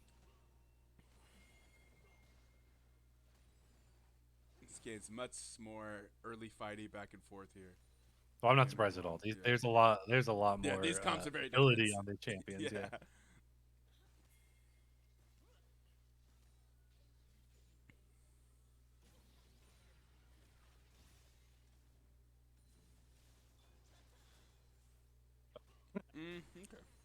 Little bit of a zealous ult, I'd say. Yeah. It happens though on Rumble because what you'll be doing is you'll think about ulting and then you start doing the drawing. Yeah. And then like it's really easy to just ult at that point though. Yeah. I don't agree with the Thresh kind of being like pretty far out here. I think that's like a little bit too much damage. Kaisa still has ult as well, so we should see Kaisa kind of follow this up there's here. the ulti in. And, oh yeah, going to be able to get the Thresh. Thresh is going to go down. T4 OD is here as well. It's the Zillion flank. Let's go. Oh, baby. Let's get it. Let's get it. Oh, come on, Zillion. Run right at them. Hit the double bomb. Slow somebody. Switch yourself up. Yeah. Yeah. Ignite. Oh, that's right. Dubstep ignite. Yeah. Switch yourself up to ignite. Okay, here we go. Now I just got to slow him down. There's one. Let's get the second one. Second bomb. Or not. There we go. Well, they're just saving the kill, I Yeah, think, for the yeah, Ezreal yeah, at that that's point as fair. well. Which makes sense. Ezreal's already starting to kind of get ahead, and you just really want Ezreal to hit the items. Crazy dodge by Zillion. I don't think that was on purpose, Nice. but Zillion's schmoovin'.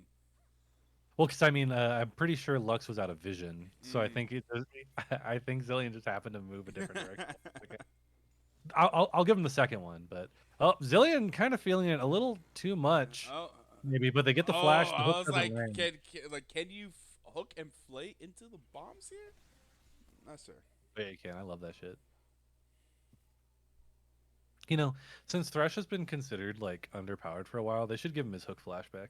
Control ward on red side, right? So Zillion had vision. Oh, it is on red side. Okay, my bad. Mhm, I missed the ward type. Yeah, that's just. I'm washed, guys. I can't pay attention to that stuff anymore.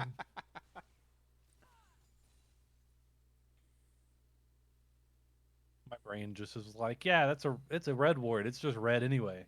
It's just what those wards look like. Oh wait, it's blue side. My bad. Where it's red side, actual ward. Okay. So I guess let's go look for an engage here. Ezreal should be strong. Okay.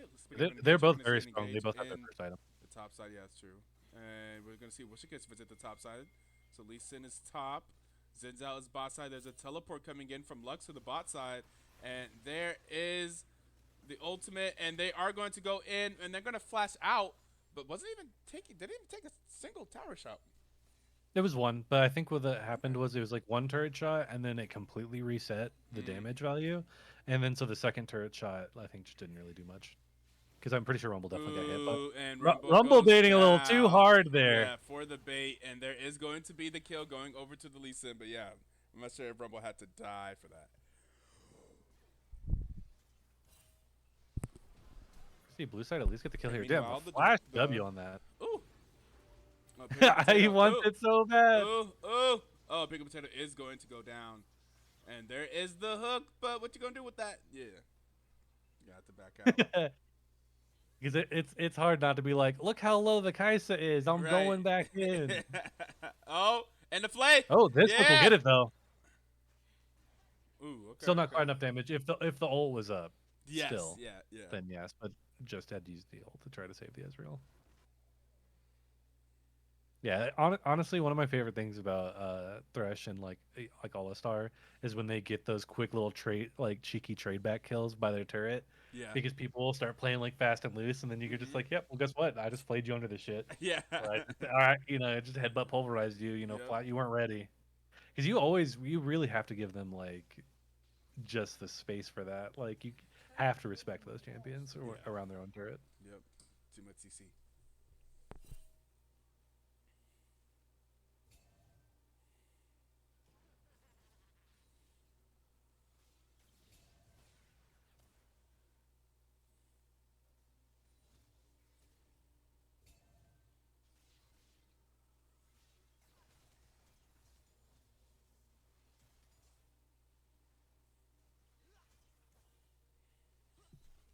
Still just a pretty close game. Yep. Lots of fighting both sides. About 1,000 between the two teams. Only one kill. Lee Sin is here in the bot side. Ooh, the Q is not going to land, but Hex should still go down. The hook is not going to land in, but the flay is good. And Shire is going to be out as the rest of the things will miss. So Rel should be okay. Gonna walk it out. It was juke shoes. It was juke shoes. Trust. Those kill shots. Hey, doesn't matter. They got the tower. Yeah, they were zoning shots, to be honest. Like they were like, get away from the turret. We're about to take it. Yes, exactly. It was a macro decision, not a mechanical one. Trust.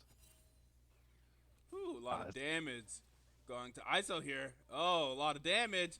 But see a solo it's kill going here. to be, could be, and it is going to be a solo kill going over to Clarity. I know me some Rumble now, Oh, oh, A little oh, bit of an oh, early oh. W, but seeing the Yep, Zillion, you just leave. yep. Surprise to Oh, the see the ulti. Zen ult. Okay. Zillion isn't known for his Damage. huge damage. Yep. But we're gonna see them go ahead and walk up and then try to do a fight here. It's gonna be a little bit interesting. Lux's cooldowns are down for now. A Zillion good ult ulti could come is through. Oh, the up. Lux ult is down as well. Yeah, Ooh. there's just not damage at all on the side for Ooh. blue. And the And this Rumble TP ulti is as gonna be well. rough. Oh, this TP is. Oh no. Oh no. Ah, Oh no. Oh no. Oh, and this ulti is going to land, and that's going to be a bunch of kills. It was just 7-8. What happened? Now it's 7-14 suddenly, as we just get 6 kills going over to the side of Cory is a dog. Now they have a 14-7 lead here at 15 minutes, and that also they're gonna pick up their Rift Herald here as well, and that's gonna give them a 4K lead all of a sudden. Zillion all the way in bot lane, already Oh ganking somewhere baby, else. Zillion Getting the make ult it, out. things happen. There we go.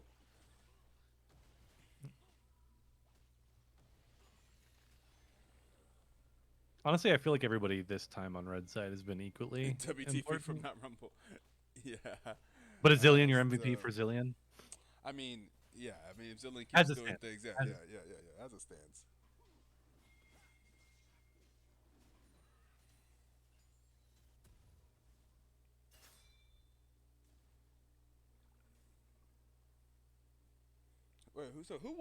So who just played Nocturne? Who's a normal jungler? That daylight Etoe? savings or Uh, right? Squiddy, I think. Squiddy. Oh my God, they changed a lot. Yeah, no, yeah, that's what I said. Because clarity was support for sure. Okay. Wish was mid. Daylight savings was top. Oh, okay, okay, okay. So to me, that's why I'm pretty sure it was Squiddy.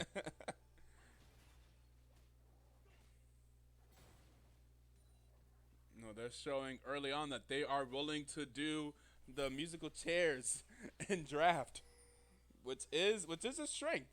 If you're able to do it and win with it, to show the flexibility of your team. Like if necessary, we can do musical chairs. Yeah, musical chairs is also very strong from like a standpoint of your team being able to play like differently, because like the Yes. tempo and the way people will play is going to obviously be very drastically different with like your jungler is completely Right. different, Right. or when your previous support is playing top. Yes. Yeah. Yeah. So it just Yeah. changes completely how the way the map Yeah. builds gets. Yep. It even could changes completely how wards are placed. Mhm. We're That's going so to see a true. wraparound over here from Odie in the top side. They're not going to be able to do too much here on Clarity. Clarity should just be able to ult the next minion wave if they decide to stay. It looks like Clarity is going a little bit. How do you not get baited here is my question. Ooh. You just kill too fast that you don't get Ooh. baited. That's how. Okay. Okay. Yeah. Yeah, just doing too much damage. The Rumble up in the top lane. And ooh. The double bomb. Ooh. I love to see it. Oh, and No from jokes downtown. today. Yep. From downtown, from the Ezreal, and they are on the mid inhibitor here at 18 minutes. So when they were in bot lane, those were calibrating skill shots. Yep, That's what it was. Yep. Oh, they're gonna go Oh, ahead and go in yep. here. Be able to get the kill. Should be able to get out unless the Oh, okay. okay. I've seen such bad minion block. When I saw those 3 minions, Yeah. I was like, they could be doomed. I don't trust minions anymore, man. Minion block is out of control.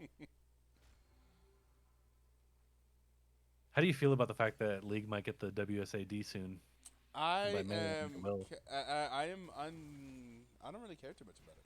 I feel like I don't think it's not going to affect me. I feel like I guess the idea is it's going to be objectively better for some roles to play with WASD, like ADC for example. And I feel Anybody like fits. that's going to mostly have the most effect at the highest levels, which don't really concern me. If someone comes in BTL and does crazy with it, they'll just climb the ladder and they'll be out of. You're about to watch the craziest Kog'Maw in BTL. Yeah, I'm about to say like that, and then that's just clips. In my solo queue games, it's not gonna affect much. In BTLG, Well, maybe. it shouldn't affect Maybe much. though, because you got to think about it. It actually could affect a lot in low level. AD Because carry. that just becomes like the norm. Yeah, because suddenly a low level AD carry could kite like a master player. I see. I think. Oh, I guess in my mind I was thinking, oh, they'll just rank out. But if everyone does it, then 80 Yeah, carries it might just just be become new standard. better at that Yes. standard. Yeah, that's fair. I honestly, I still think that like one of the craziest things is like the mechanical level of League as a whole is just so much higher than it was when, like, especially when I first started playing. Because Yeah. you can go in some pretty low elos and somebody will just be mechanically really good. They'll just throw Yes, games. very true. Very, very, very true. They'll just be like, "Why is this Zed here?" And then they'll just do some stupid 3v1. You're like, "Oh, okay." Yeah. I'm gonna Camille's try to waiting. wait Camille's out. waiting. Yep. Very well done. Oh, there's the flash, and then he's grease light. He's out of there. And the ping's coming through. What is this champion? That's some Zillion gameplay right there. That's what I like to see. And he's out. Zillion doesn't die. Can't Killian the Zillion, baby. Such a troll champion in the best of ways. Yeah.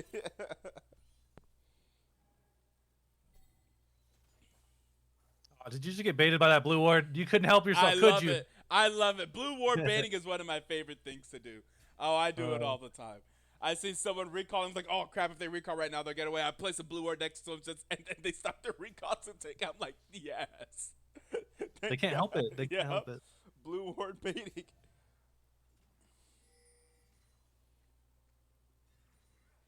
No, it's especially good if like you're backing in a bush, and then somebody's about to find you, and then you just blue ward the bush that they're in. Yeah. Then they're just like, surely they're not close by if they used a far side ward. Right. It's not a near side ward. We're just gonna go ahead and see the this starting to be taken. The bot lane, the Otacon. It just looks like it's free. Yeah. What can they do? Lux steals this. Lux steals it. Oh no, Ooh. Lux could have stolen it. Yeah. And No, but this there fight is isn't the looking that ulti, the Zillion ulti, but this looks like this could be a good fight for Team Flareblitz, and they're going to shut down the Zillion. Zillion is going to get Killian, and Clarity's going to go down as well. Hex. They're on top of that rumble. Oh Yeah. my god. Oh my god. And now we're going to have OD going after Wishikus, and this could be multiple kills. That's going to be multiple kills going. Oh my god. That's an full ace. A full ace for Team Flareblitz. They're doing it. 13 to 16, they get 5 kills right there, 5 for Money's none. evened up. Money's evened up. And you suddenly got the this money is stack even. thing That's looking at- crazy. That was so much money that just went over. Wait a second. Bam, turret. This Now they're up game and is goal. actually- yeah, that's crazy, actually. And they get a and dragon. And they it's going to could be get the their third third dragon. dragon. Oh my god. Wait a second. In a minute, this game just flipped entirely on its head. What the hell just happened? Yeah, exactly. What the hell just happened? Oh, the Otacon throw is real. Wow. Yeah, what I say game one? Otacon makes people be throwing games. Yeah. That shit yeah. hurt. Yep. Cause it gives, if I remember correctly, it gives you a, like, I think it gives you like shredded armor and magic resist, or like shredded armor at least, similar to how Baron does shredded magic resist. I don't really remember. I'm washed now, so regardless, Hoyt is what I'm gonna go with. And like it's so easy to just throw games off of that. That's like definitely, I honestly think it's somewhat easier to take a contested Baron than it is to take a contested Otacon. That's fair. Yeah.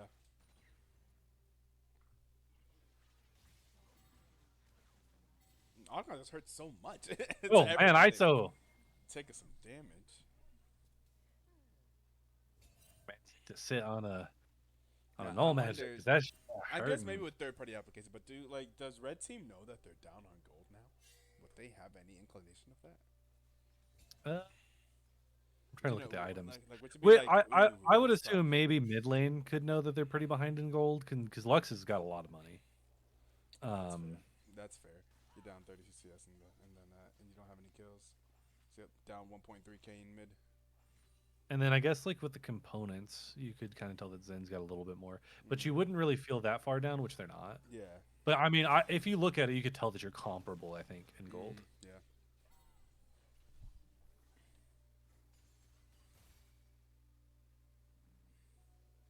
It's like, did they know that they were up 5k and then suddenly lost it? Have a Baron coming up.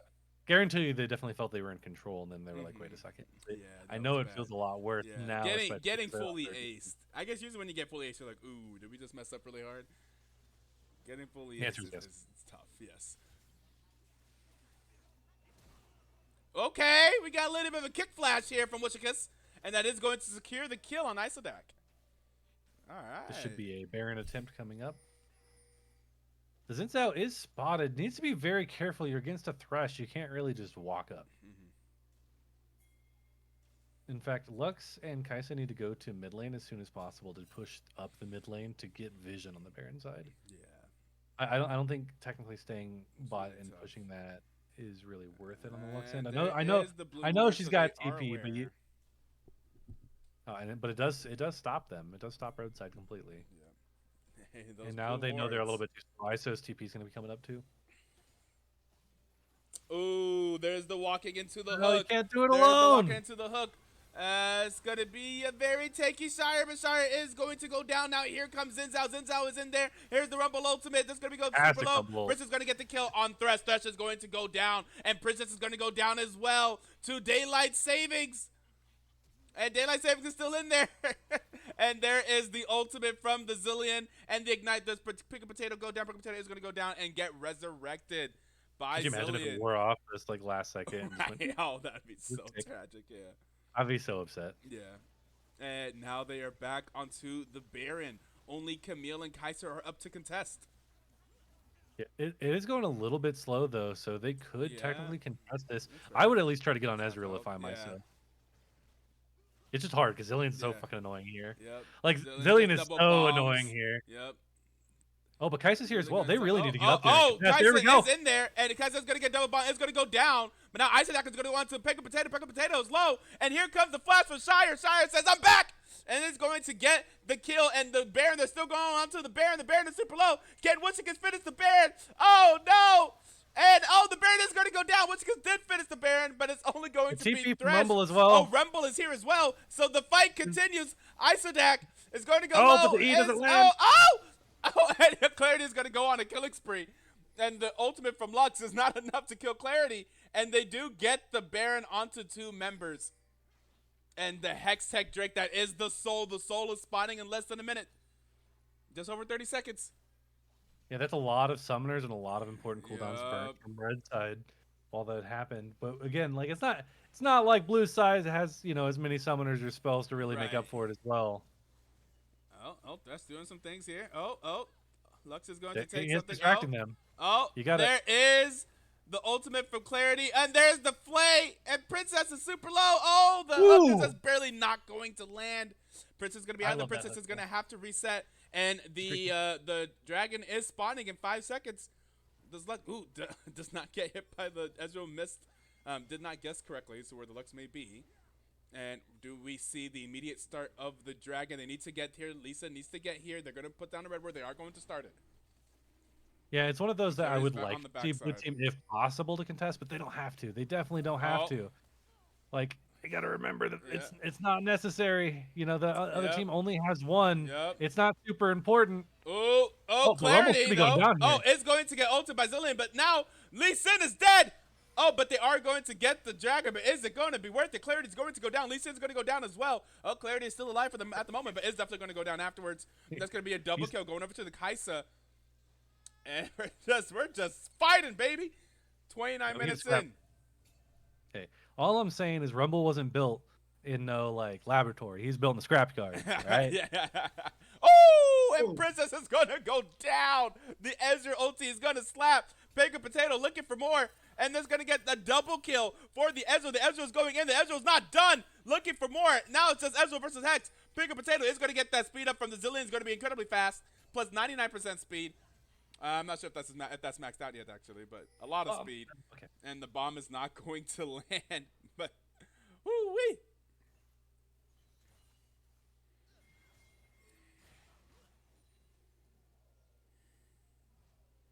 Very fun. Yeah. Should very would fun be right a now. pretty free inhib from the side of red team. Well, actually, one interesting thing is that Zillion is recalling here. So if you kind of call the bluff of Ezreal and Thresh, I would love to see Camille ult here. Oh, Camille ult's down and though. here is the engage. The bluff onto called. the Ezreal. Looking for the Thresh. Isadak is still in there. Oh, Thresh, the gates, baby, the gates. Man, blue buff coming in clutch. The attack move hit the blue buff. Oh, man.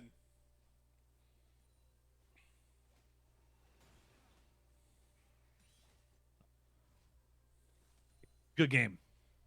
yeah. This right here is the certified banger, 20-24 here at 30 minutes.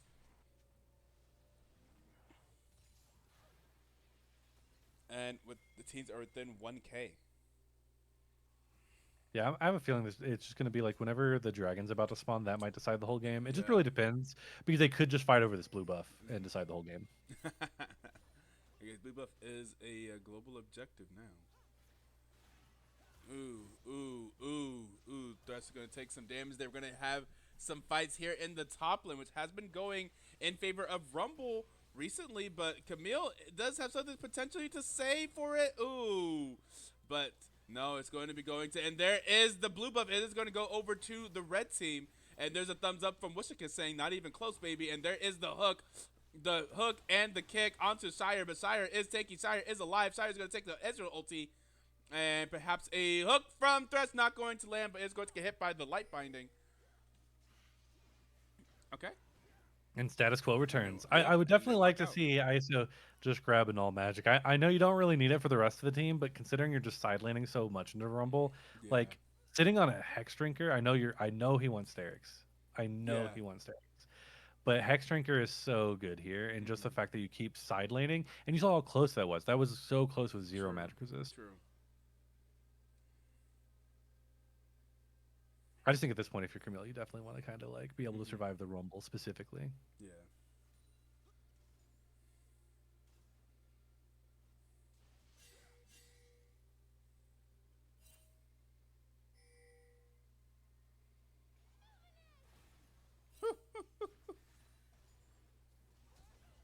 Oh.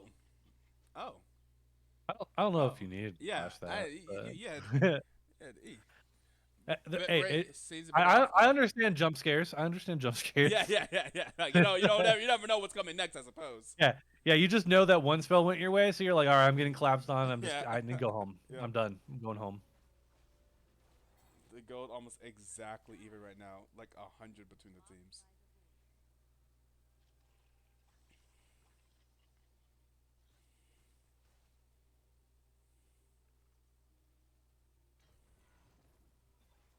Such an important dragon. Mm-hmm. Very much so, yeah. Is this the same soul it was last game? Yep. Game 1 was won by Cory is a dog, CID. Who is now red team? Yep.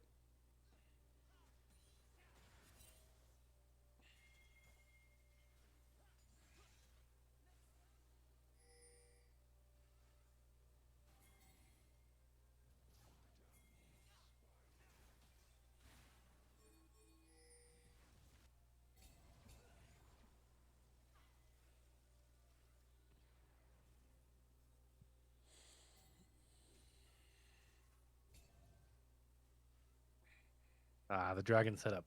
This is where games are won and lost. Yeah. I would like to see Camille not really contest. Here is a Rumble right teleport. now? Rumble is coming in for it. So this could be a sick flank.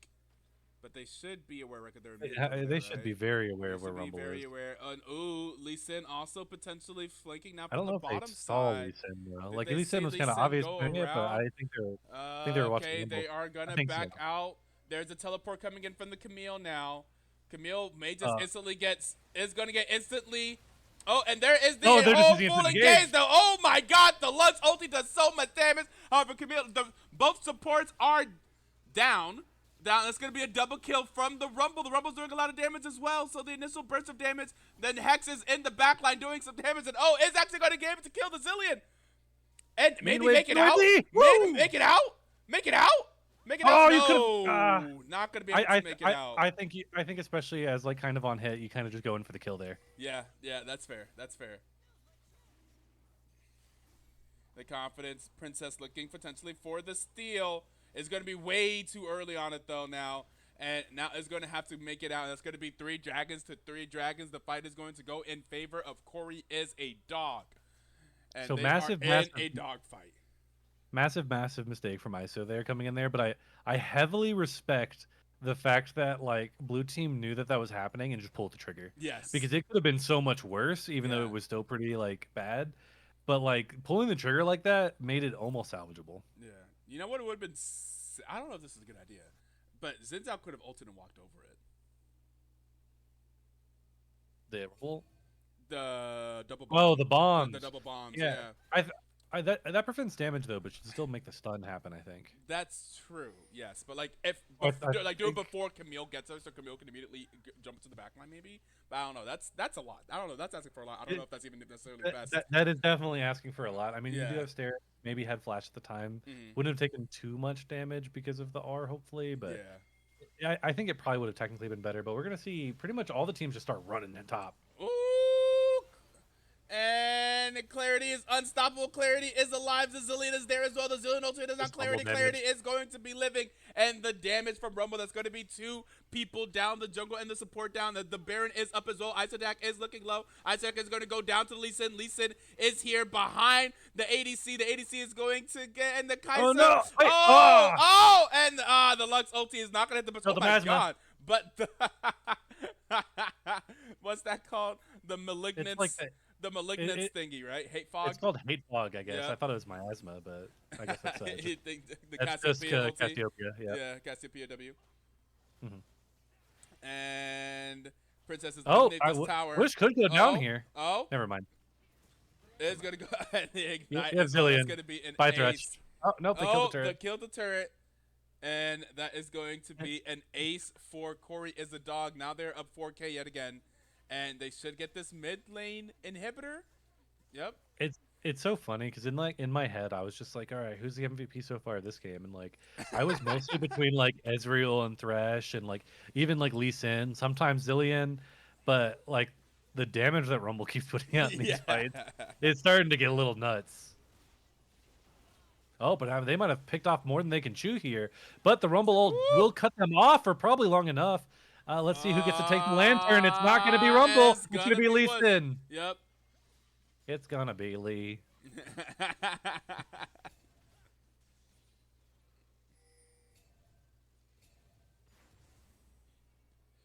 That's a dated reference too. Oh, that's very dated.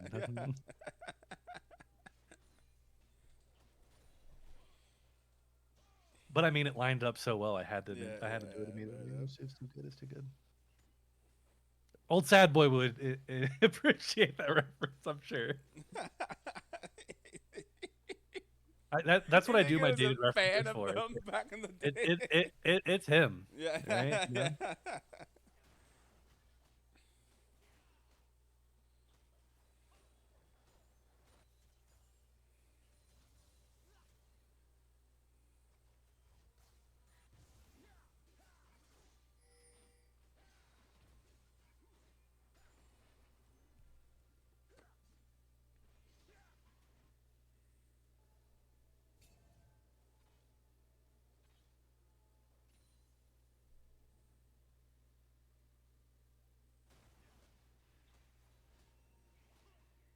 It's got to be so nice having all those hex tech drags that Red Side has because it's just a bunch of attacks being cool introduction. It feels so nice. Like it literally makes all your champions feel more smooth in like every way. We now have under a minute for the guaranteed soul. Oh no! Oh, okay. Oh no! Like this. Oh, there is the Ezra ulti. Oh, onto everyone. It's going to be doing a lot of damage to that backside, but the Thresh is going to go down as the first kill of this fight. Daylight savings, but this lane trouble is going to have to ult himself. We got the teleport coming in as well. Let's see what Rumble does here. Comes Clarity.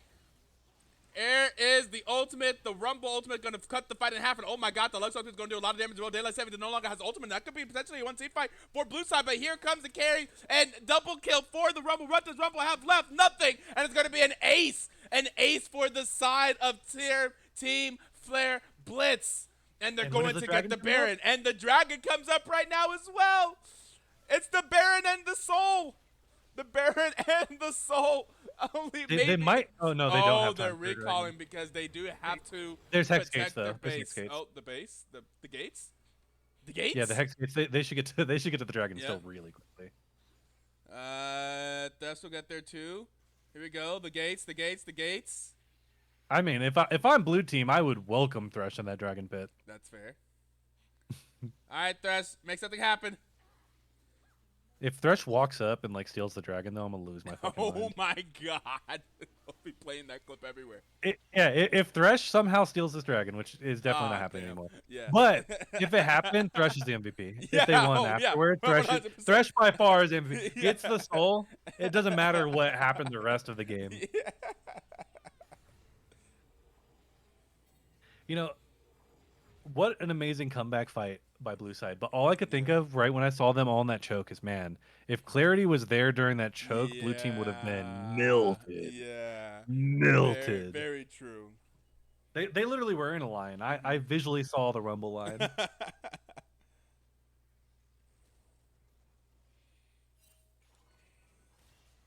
Ooh. Go back home. Yeah, don't worry, Lux's ult is in 15 seconds. 15 seconds, yeah. Oh, ISO. Never got that MR, huh? Yeah, but the problem is one of the Ooh. best CCs in the game is sub 200 HP. Yep. Clarity cannot help herself, and she has to go in there. Yep.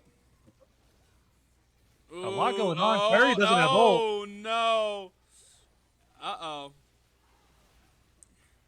Oh, and Lee Sin's not able to make it out. That is 2 deaths. 60-second timers. We're 40. It's so funny that this game made it to 40 minutes. Right? See, the mid-game team comps is what really goes late. Yeah. Because then you can just fight all the Yeah, time. because You're there's just fighting You're constantly. just throwing the game. Yep. Well, it's really hard to say too much about throwing. I definitely say red side has thrown a little bit more because the teams have been relatively close, Yeah. technically, throughout this game. There's been a lot of mighty throws, I would say, for sure. Oh man, that yeah, we know. I know how mighty throws work. I'll tell you that one. Right now. Both of these teams are heavily related to some mighty throws. Oh. Ooh. So you don't want the turret that bad, man. Oh, yeah. I mean, I guess you do. I mean, yeah. If you get away with it. I know, but why? Just go home. Go home. Well, I wonder why there's no zillion double bomb being thrown. I'm just seeing stuff like that. It's not even that like they're dying. It just gives me anxiety. Like, just go back. You're making me anxious. Okay, they still haven't been able to break the base. Now, quite a very yet. important purchase that definitely helps if you do another TP again like that is you get the GA. So then, yeah, sure, they can double bomb you again, but maybe the team fight breaks out and you're good. True. Plus, you also have the Sterix on top of that, which decreases the stun time heavily.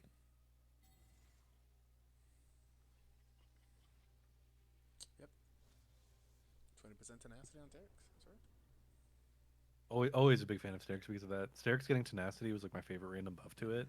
It's what makes it like addictive because you're just like, I get to get Ninja Tabi and tenacity. True. And then sometimes when you get the, I mean, it's multiplicative, so it's not always like the best, but also when you do get the Merc Treads and like the Sterix, you're really not CC'd long at all. Which is definitely good for the Zinzao. They're going to see them try to go in here. This is a really interesting choke. Yeah, the Rumble ult, not quite getting it. Getting Princess really low, but, you know, there's just not enough follow-up there. And, Clarity a little there bit too is close. the engage. Oh, and there is the ulti from Princess, and Isadak is here in the back, and Zillion does not have ultimate available anymore. Zillion wasn't ready. Oh. Hit the minions and still get the static proc. Oof. Now the real question tough. is, do they end in the 50 seconds? I think yes, but Zillion wave clear is decent. If they don't have a Baron anymore. Oh, but I need a double bomb. Zillion, why are you throwing one? Why you're throw scared. QWQ. It's a Hex Tech Dragon. You're just like, I'm There gonna it get is. fucked. There you go. Oh, but one minion lived. It walked all the way around the right side of that's- Zinzao. Okay. 8 seconds on the thresh. Okay. They can still end technically before it's time. I think it's going to be a Mhm. double inhib and then a reset though. Yes. ISO, are you going to stay for the mini And wave? we No. do have the now Elder. Oh, Baron comes before Elder. Oh, Princess, what happened? Oh! I blinked. Oh! They can't get. Oh! This Oh! guy's just fast as hell. Oh! Wait, Okay. you don't even throw it. There's a down still. I do feel like you at least throw Oh it. my right? god! I feel like if you're in ignite range, you should have been in bomb range too. Not if you're pressing F instead of or D instead of Q.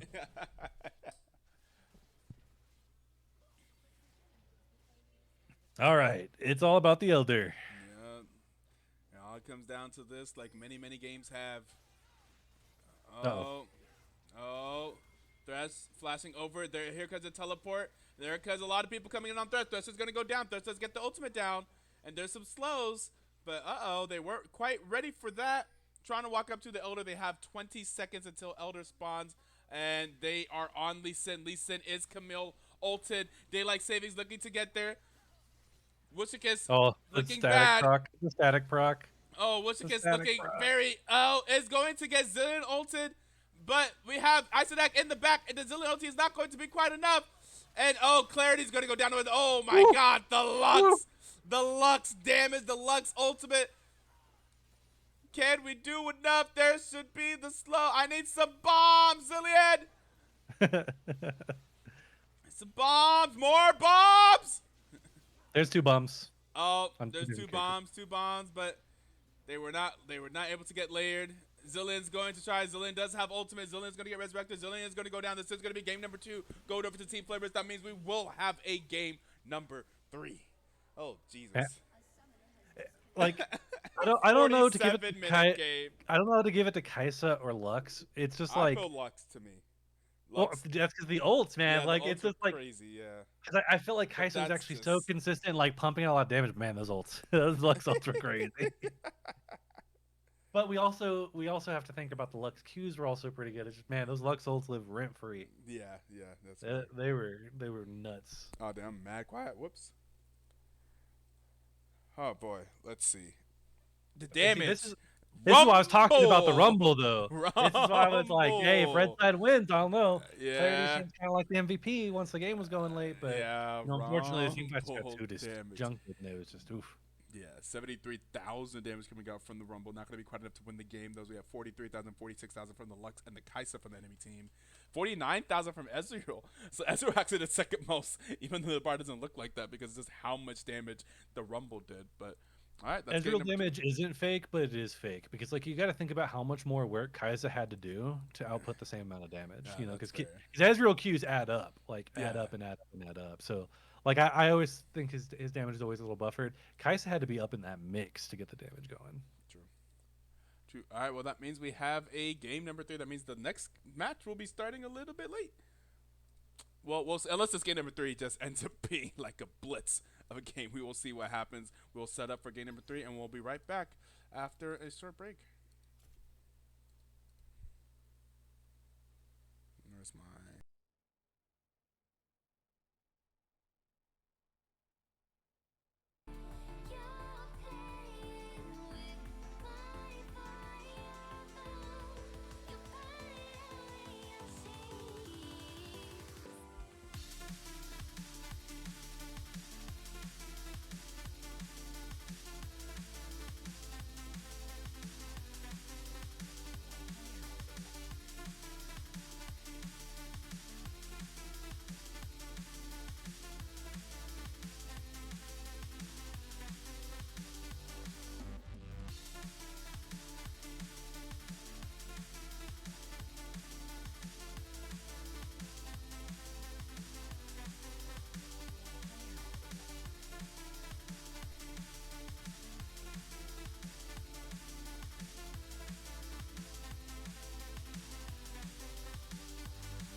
I'm walking around in the circle of life, doing the things I know, walking the same ways 100 times with the same soul. But do you ever try to path on the right side, put it up in your mind? But do you ever try to path on the left side, put it up in your mind?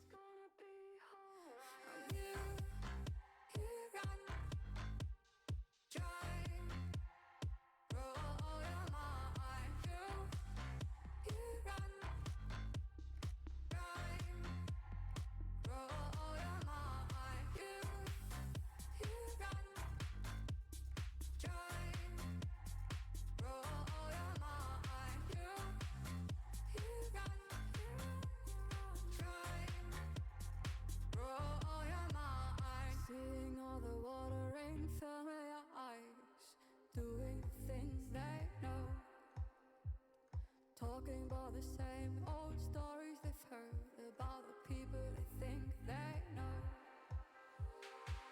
But do you ever try to path on the right side, put it up in your mind? But do you ever try to path on the left side, put it up in your mind?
You've applied the pressure to have me crystallized, and you have the faith that I could bring paradise. I'll forgive and forget before I'm paralyzed. Do I have to keep up this pace to keep you satisfied?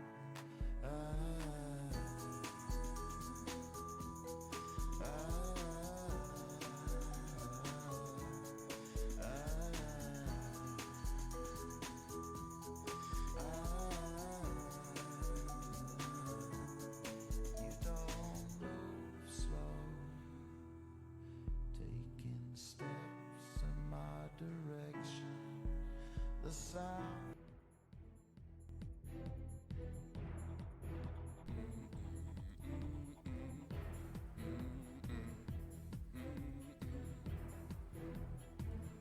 Okay, here we go for game number 3 between Cory is a Dog and Team Flareblitz. We just got out of a 48-minute banger of a game number 2 where Team Flareblitz was able to take the victory after Cory is a Dog was looking like they may end the series in 2-0, but they did not. So here we are in game number 3 of a true fearless draft. That means all 20 champions you've previously seen in this match cannot be played for this one. So we will be having 10 different champions played no matter what. It looks like the bands are going to stay mostly the same, and we're going to see the Kane picked up B1 for Cory is a Dog. Cory is a Dog was the blue team for game number 1, so they didn't get to choose their side for game number 3, and they chose to be on the blue side. So I think that means the B1 pick must be very important to them. So, and they decided to pick up the Kane. We're going to see the Zaya on Team Flareblitz. Do we see the Rakan? Do we see the Lovers duo? Is Zaya Rakan still a good duo bot? We'll find out. We'll see what they choose. We got the Korean champion select music here. Target Ari ban. Damn. Yeah, the Ari has been banned every single game. If we look back at the previous draft, that Ari has been banned. And it will stay banned. And we are going to see the Zaya Rakan. We are going to see the Lovers duo in the bot lane for Team Flareblitz.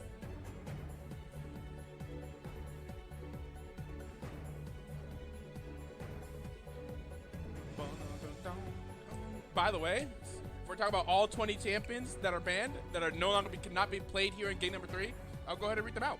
That will be Sivir, Nocturne, Bard, Veigar, Sion, Smolder, Poppy, Jax, Milio, Kale, Camille, Lux, Zinzao, Rel, Kaisa, Rumble, Thresh, Lee Sin, Ezreal, and Zillion. Think about it. That's a lot of bans if you think about it. That's 20 champions plus the 6. That is 26 champions banned. At the end of this, that'll be 30 champions that'll be banned that cannot be played here in game number 3. Of course, League has like 170, so we still have 140 to choose from. And we're going to see a Zeri picked up here from Cory is a Dog. Okay, we're going into our pocket. And that's going to be the Zeri and Nami bot lane for Cory is a Dog. All right. Outside of like Frostbite, I feel like I don't see a lot of Zeri in BTL. Stream is hella quiet though. I'm not going crazy. Is stream quiet for y'all? I'm here trying to project. I'm trying to project, and it's still quiet. Like, am I quiet? Is the music quiet? Do I need to turn this up over here? Do I need to be over here? Do I need to be over here with it? Do I need to, like the mic need to be down my throat? Like what you mean? I'm not trying to go too crazy. Right there, yeah. Ow. Okay, I'm sorry with that. I'm sorry about that. I feel like I took that a little bit too far. Rule. Okay. Hold on. We'll be right here. The last one too loud. Okay. We're adjusting. Adjusting. Now. Crazy Etoe. What? Hey, he told me I was hella quiet. And I was over here already trying to project. Okay, this sounds going into the yellow now. Are we better now? As we're going to see the Malphite, by the way. Zaya Rakan and Malphite for Team Flareblitz. The Malphite is I mean, they got a lot of... There is no lack of... There's no lack of engage, and you see with them, they pick the Malphite, they bind the Silas, make sure that you cannot counter with the Silas. Of course, we know that Silas loves a good Malphite ulti. And we're gonna see a Bel'Veth as well. Some interesting picks here in game number 3. By the way, the bands in the second half, we're gonna see the Shen picked up here from Cory is a Dog, and the Gangplank. We got a Gangplank player. Gangplank from Cory is a Dog for the top lane. Looks like we'll see that here. And I'm getting a tight. Give me a minute using the bathroom as daylight savings. Okay, I'm going to see the Gangplank potentially locked in for Cory is a Dog into the Malphite. I like that. I think that's interesting. Wait a second. Wait. I just realized that was going to be Gangplank mid because we already had a shed. I just realized, like, wait a second. Can you do Gangplank here? We're going to do Orianna instead. Orianna always a solid mid laner. We'll see what they counter with. They should have the counter pick in the mid lane. Personally, against Orianna, I like somebody with like a lot of range that kind of annoys Orianna.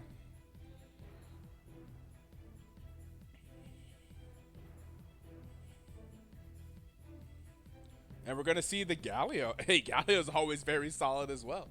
So that just can ignore any Orianna poke. Just had that constant magic damage shield, is happy to build magic resistance, and also goes pretty well with the Malphite. Malphite ulti, Rakan ulti, that engage on top of the engage, on top of the engage. Team Flareblitz. We were talking about how in game number 1 they did not really have a lots of engage. Back in that game number 1 draft, we see that Team Flareblitz over here on the right side, they had the Smolder and the Kale and the Jack. They didn't have a lot of disengage, not a lot of engage. In this game here, though, they've definitely made sure that they had some engage, some hard engage champions indeed. Okay. So we are done with the draft. I think it should be super interesting here.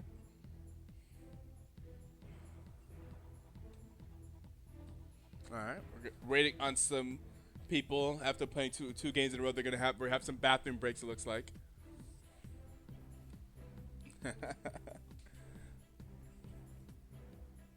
And speaking of that, same thing with another bathroom. Oh wait, I think we have a return of In Defiance Effect.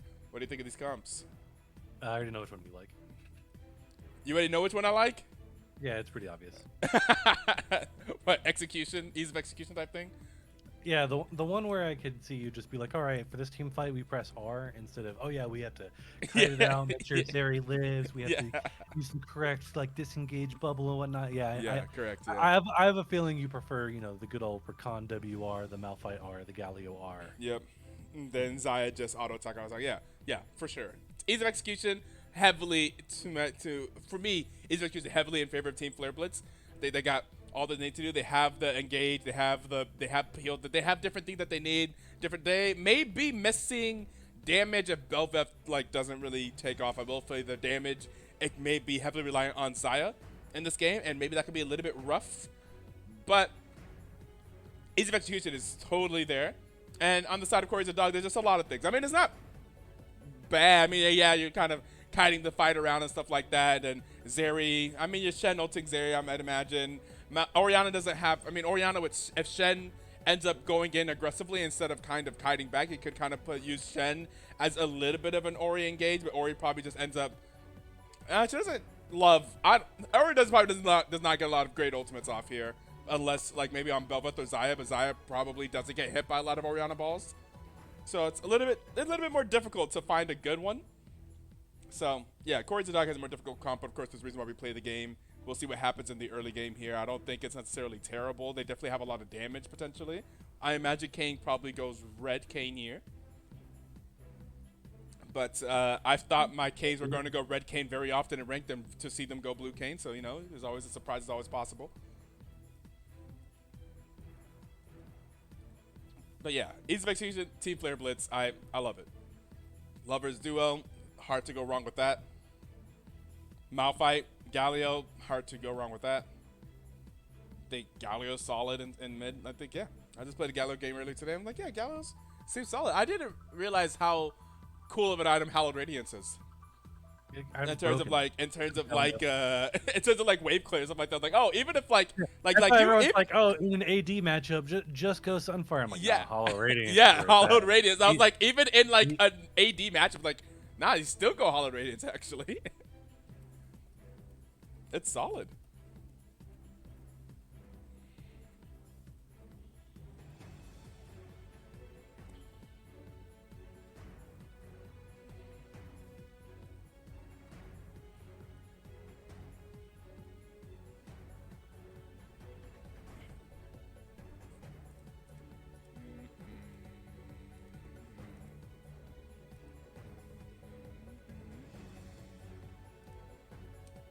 Do you also like the team comp on the right, or do you have some arguments for Cory as a dog here?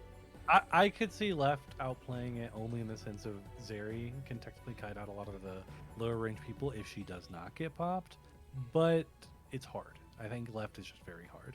That's fair. So I think I prefer the right side. It all just makes sense. I can see the vision. Left side, I get it, but are you going to always be at the dragon early? Are you always going to be able to keep Zeri alive with all these engage ults? It's, I leave with more questions than answers, while I feel like the red side is just kind of answers. That's fair. They have less questions about the red side comp. Is that Giggle wishing us to have a good stream? Thank you. Was Legends live today? Something? All right. Why are you saying have a good stream right now in the middle of the stream?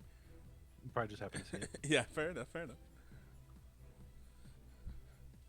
Y'all have lobby.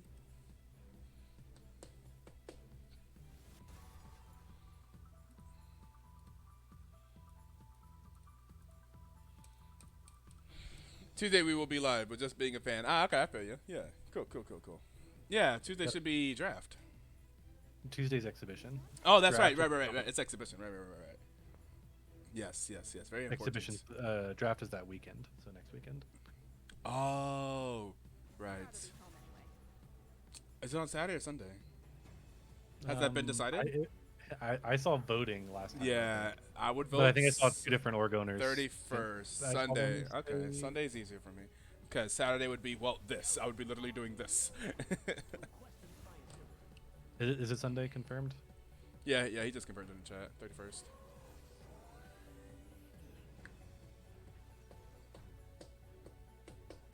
Okay, yeah, I should be there for that too. As you can tell, I've been doing my due diligence. Yeah. I probably surprised you with it because it's like Yeah, I it's didn't. like I didn't realize. Radio silence. Yeah, silence. correct. Boom. I just assumed Boom. that you were just like, baby. So, and the finance is just MIA. That's understandable.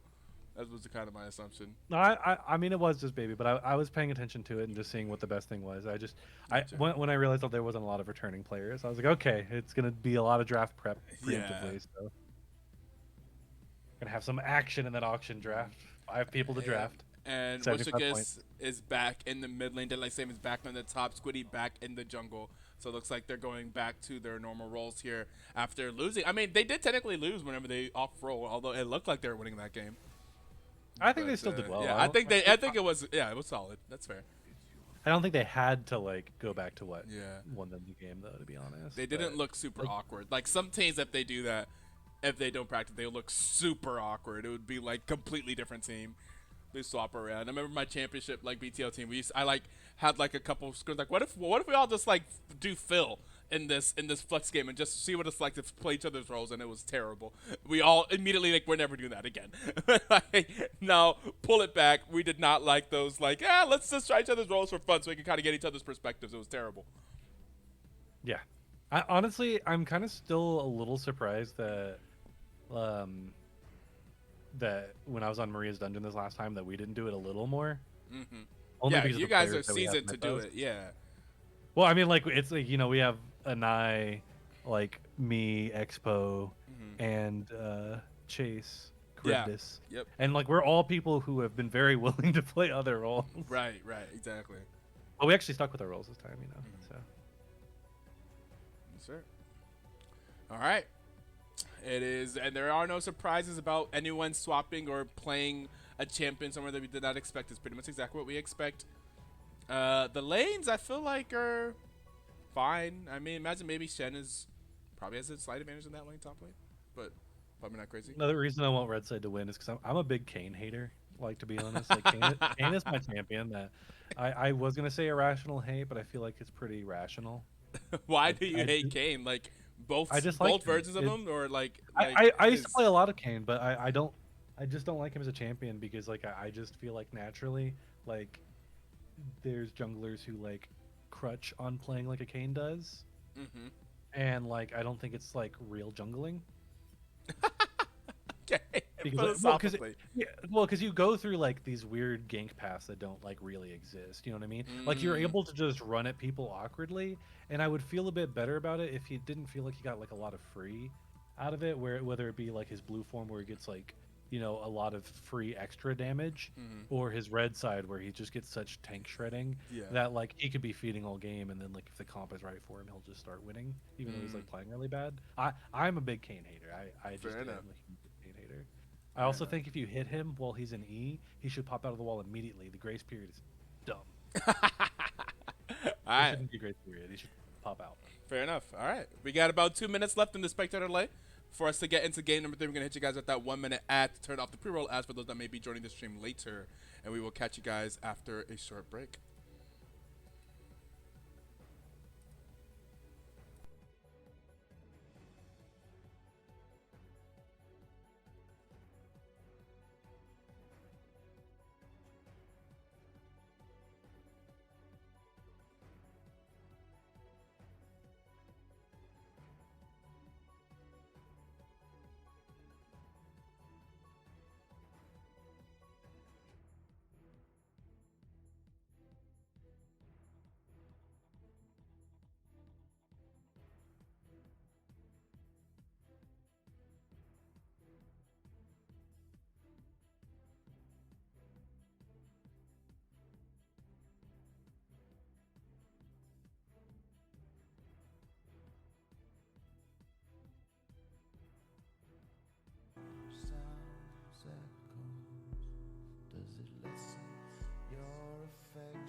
are you? Paused at 5. Are you here? He's not here. I am here. I am Okay. paused at 5. All right. Let's get it. 5, 4, 3, 2, 1. Play. 6, 7, 8, Yep. 9, 10. Let's get into it. Game number 3, the final game of this match between Cory is a Dog and Team Flareblitz. Who will take that? Who will take game number 3 and take home the victory here in week number 2 of 3 for this regular season? Here's my friend asking me if it's Sunday night. Yup. Just gotta get Xperia TV/Black Twitch League.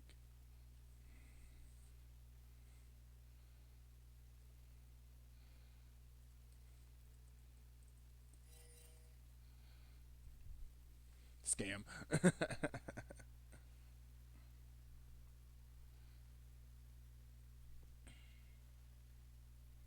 Looks like nothing too crazy is gonna happen here in this level 1. Maybe an deep ward here from the side of Team Flareblitz.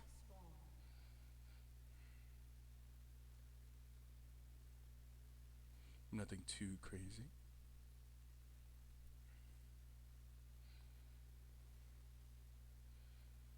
Yeah, I think the early game should theoretically be pretty slow, with the exception of maybe some Rakan Zaya, aggression early on. Yeah. But even then, I still think it's probably going to be mostly a farm fest. Yeah. We'll see what happens mid. I feel like there has to be some trading. If you're an Orianna into a melee matchup, you got to try.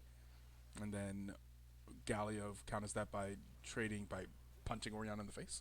So maybe something. Galio is definitely a very gankable lane.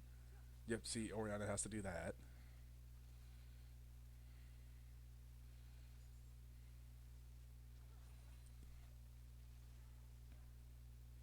These matching Zyrakan skins, it looks like it. And yeah, up here in the top side, I figured, yeah, Shen will probably also try to get some good trading into the rock. Oh, yeah, Shen's got some hella good trading to other tanks with that passive. Yep.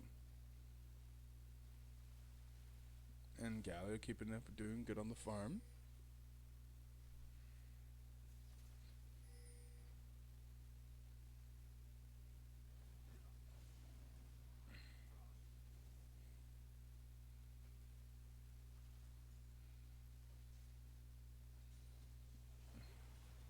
Yep.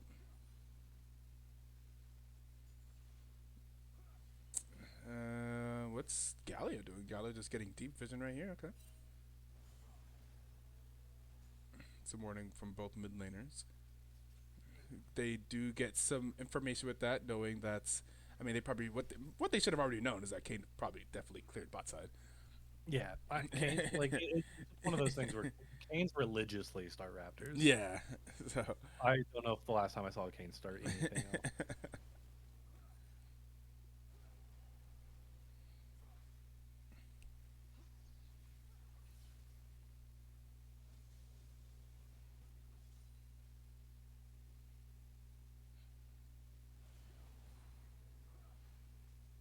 Okay. And we're gonna get onto the scuttle crabs from both junglers. They do opposite clear, so they're gonna be at opposite scuttle crabs, so nothing too crazy.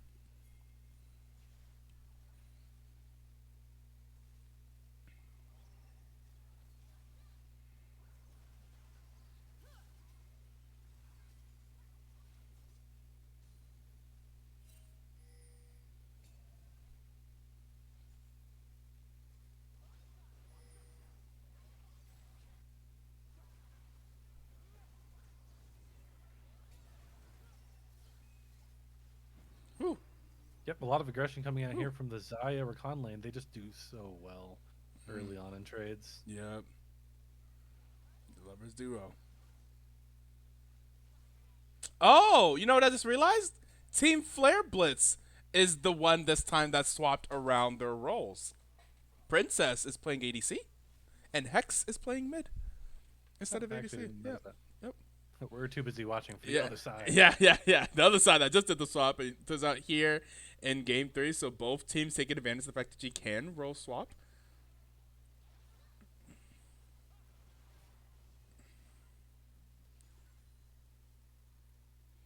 Both of these teams have veteran BTL players at least involved in some type of way, so they're both well aware of the rules. That's at least the Red Strike is drafting for the red team here, and of course Wishikus is a seasoned BTL player, so both taking advantage.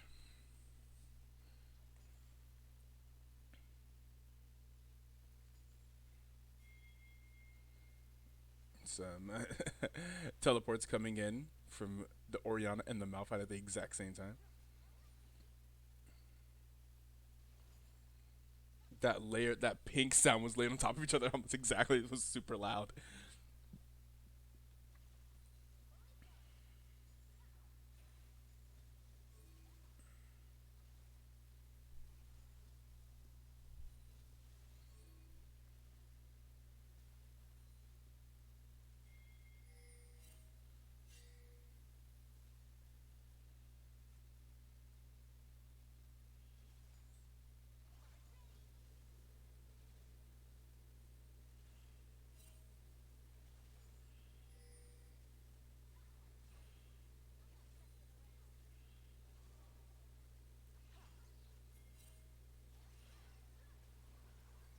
Oh, here's an engage in the bot lane onto Princess. Princess is going to be forced to use the barrier, and it should be okay. There's going to be a fight over here by the dragon as well. Squiddy's going to be forced to exit out the backside. And will this dragon be taken potentially by Team Flareblitz? Looks like they're looking for it. There is the bubble onto one. The Galio taunt is going to land onto Clarity, and Squiddy's back in there and is not going to be able to get the secure the steal and is going to go down. It's going to be first blood going over to the Galio. Respect. You can't help yourself. You can hop walls. Yep. They just Galio W. You're like, the Galio W's down. I'm going. Yep. It doesn't work out that way, but you know. Yep.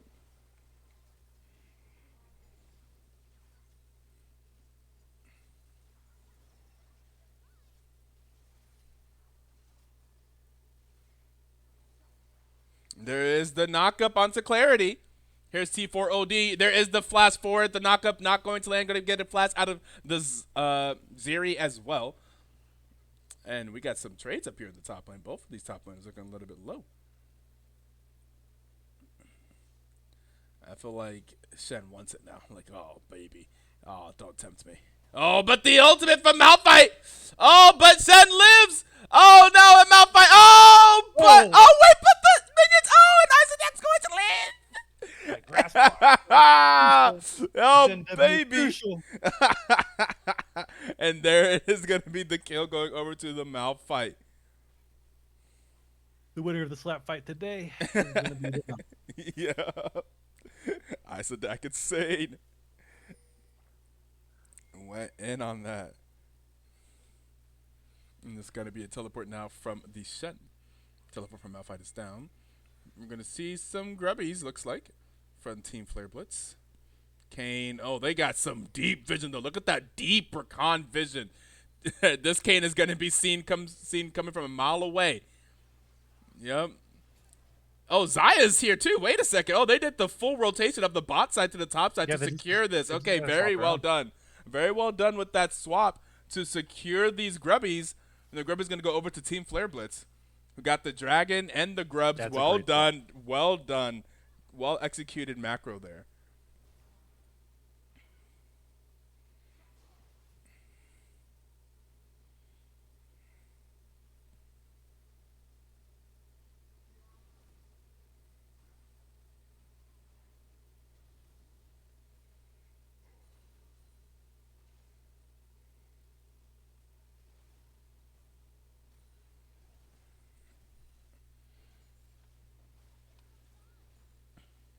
Yep. Secures in with the dragon secure. They also secure the grubbies, secure the first 2 objectives of the game this way.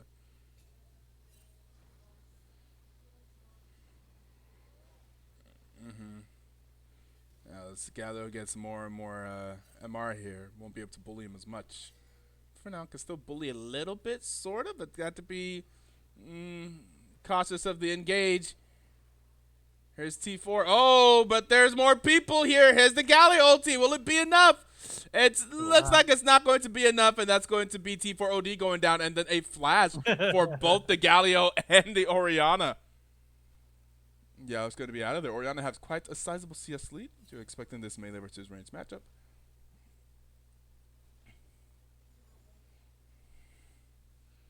And a kill going over to InDefiance's favorite jungle champion. Galio, my favorite.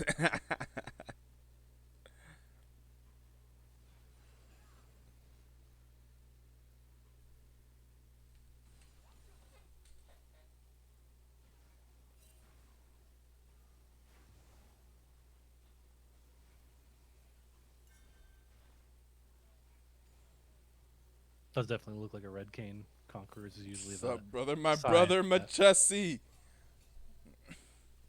Machesi, are you in my city now? Why do we never hang out? Whatever happened to that? I thought we were going to hang out sometime. The OG Etoe Twitch.tv/Etoe Boy viewer from like 2017.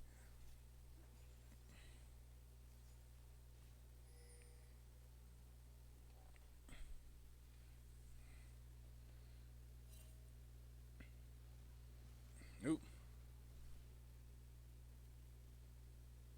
Is it only black people playing? Genuine question. That's a fair question. We do get that question a lot. No.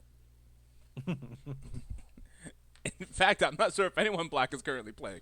There will be at least 2 black people playing in the next game. I can tell you that.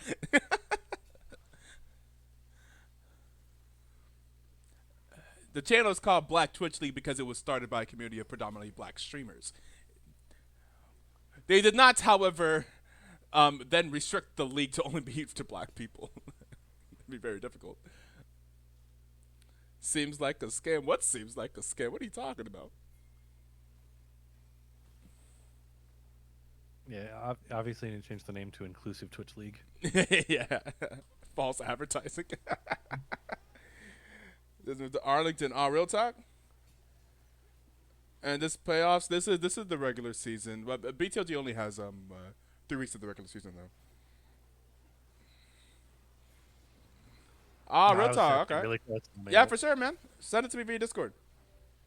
I'll hit you up. I actually got some good friends out there in Arlington. I'll be out there every now and then. Ooh, and then a 4-man Rakan ulti here.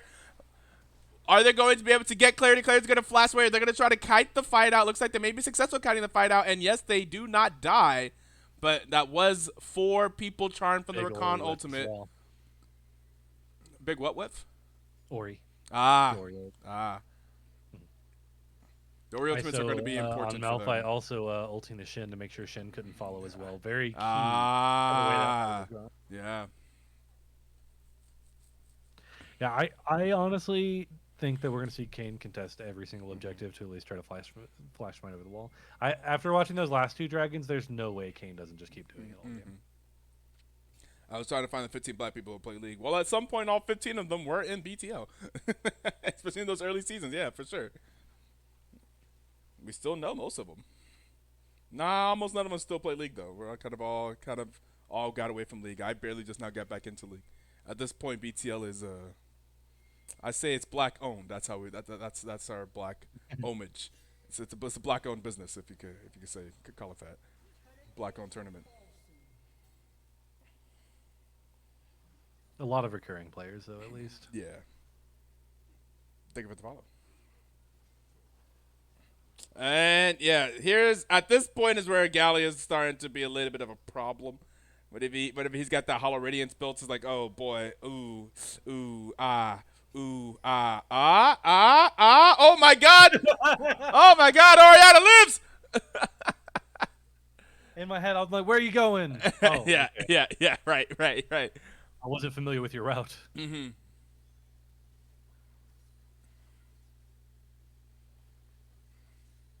And honestly, that the lane swapping for what they did earlier twice over with the Malphite going over was really good. All of a sudden now Malphite's actually ahead in CS. Oh wow, yeah, wow, yeah, that worked out. That was a good macro decision. That was great. Holy shit, it's the Tigress. You know what's so funny about the Tigress? That's like she's like involved in LCS now, right? Like that. I remember whenever, huh?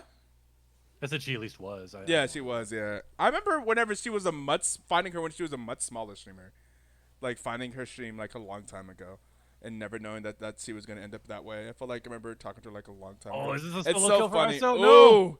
Auto attack. it's so funny. I knew the Tigers from a long time ago. We knew Mrs. Chim Oh, Chim, no. our homie Mrs. Chim Chim before she got super famous and involved in Riot. Hey, there was a world where she actually was gonna play for our team in LFA though. Yeah, that's true. That would have been tight. I wish I had seen that message. Yeah. 'Cause all Oh things my considering God. with the results, I would have at least Right. least, like some viewers. Right. Could at least pull some clout. Oh, we're gonna have the Shen this could be Xayah ultimate. going down. Oh, Xayah ultimate. The flowers are the wrong way, but Xayah is out. Tell the Tigers to give me a call. I'm just saying, damn, Rodney. I don't know the Tigers like that. I don't know the Tigers like that. A flash from Wish. We taking out did Xayah. know Reagan or Mrs. Simpson like that at some point.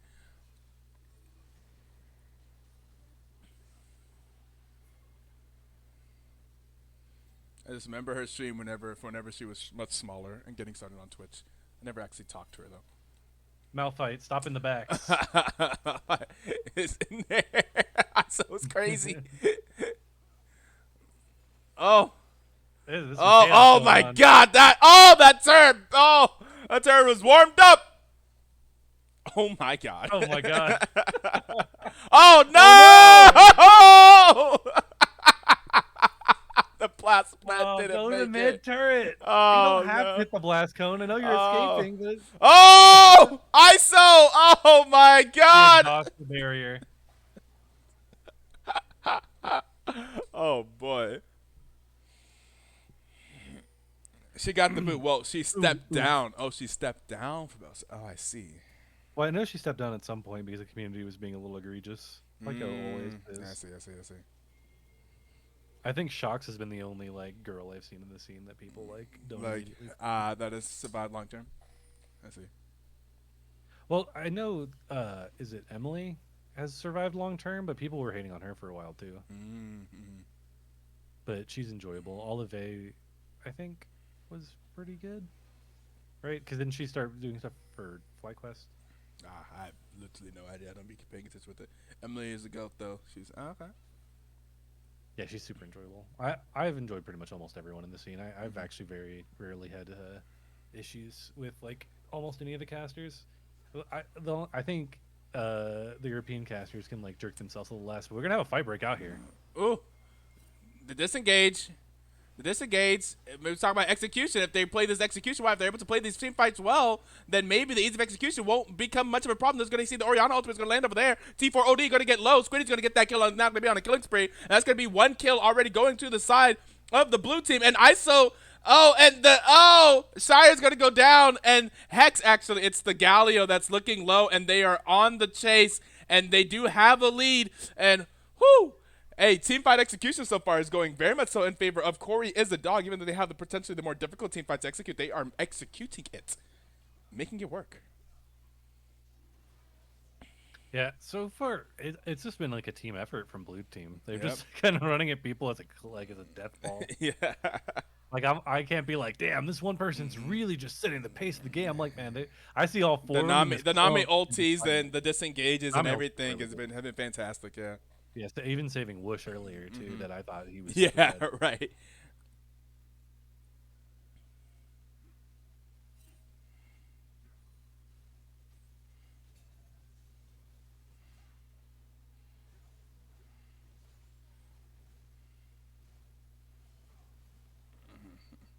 So fighting, but it's tough to fight as a Shen as a tank to fight a Shen.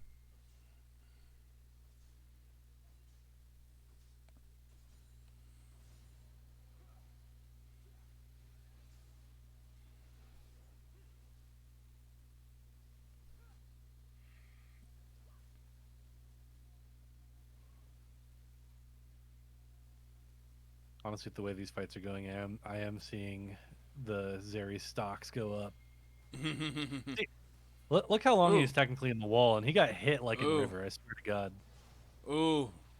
Ooh, this is looking like a good team fight for Cory as a dog. They were not able to engage on that red cane. T4OD is going to get low. Hex may be the person to pay for the sins. And that's going to be a double kill. Actually, all 3 of them are going to go down. There's going to be 3 kills in exchange for none in favor of Cory as a dog. And they're looking for the mid lane tower. See, now we're at the spot how easy is it going to be to get Zeri anymore? Yeah.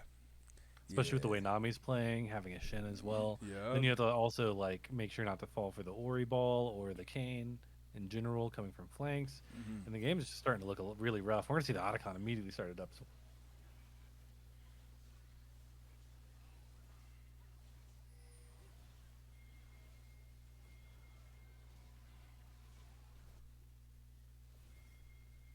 TP from ISO.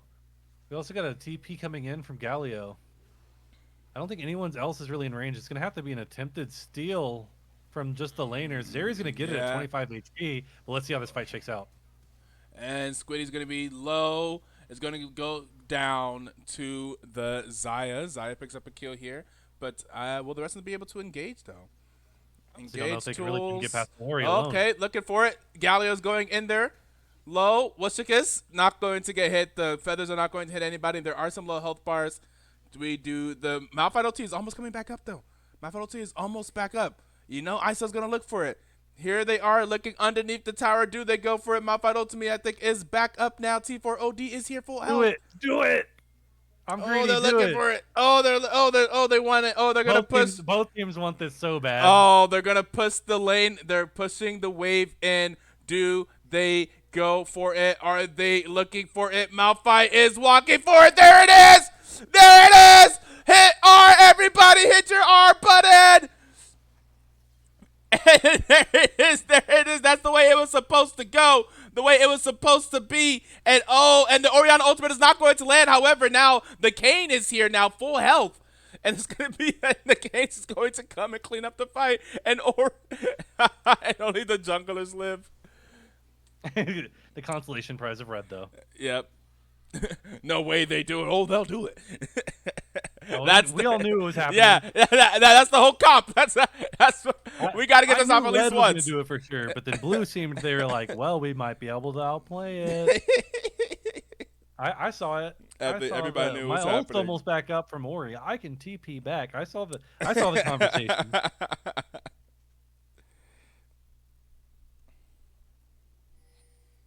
As soon as that wave made it to his house, like, they're looking for it. Saw blue team stay around. I knew it was gonna happen for sure. But you know what they say, Fafo, fuck around and find out. Right. I don't blame them though. If I was either team, I miss I every would shot believe. you don't take. We have a dragon fight coming up here in 30 seconds. Gold's still pretty much close to within. Galio is going to go clear top side. Shen has both not teleport and like ulti. that. Yeah. Yellow's a bit too far now. All I'm saying is we know for a fact the blue team is going to commit to this. So red team has to be. And Shen has ways of getting there globally. The problem we're gonna have with Galio is walking back down now. It's good. I think the Galio is actually more important than the Shen technically. Yeah, for the team fight. Yes. I think when you're so low damage. Okay, and so low range, I imagine they're gonna go for this area. Okay, Shen is just gonna teleport in. Yeah, Shen's just gonna TP in. Okay.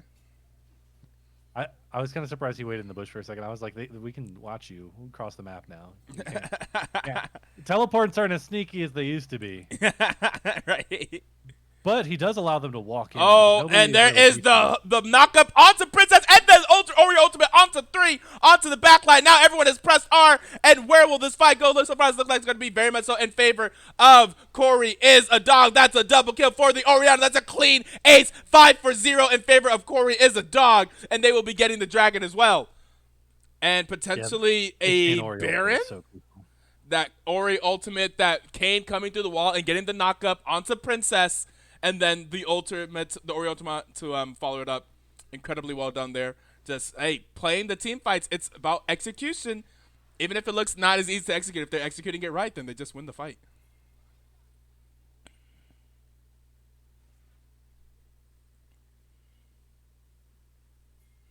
I'm assuming Shin actually dragged the ball in, considering I see Wishika has spam pinged Shin a lot. I thought it was probably the Kane, but yeah, I wasn't sure. the Kane did hit a massive. Yeah. The knock up onto Princess was still big. Because I don't think, Princess did not get an opportunity to hit R before being dead. So, yeah, that's huge.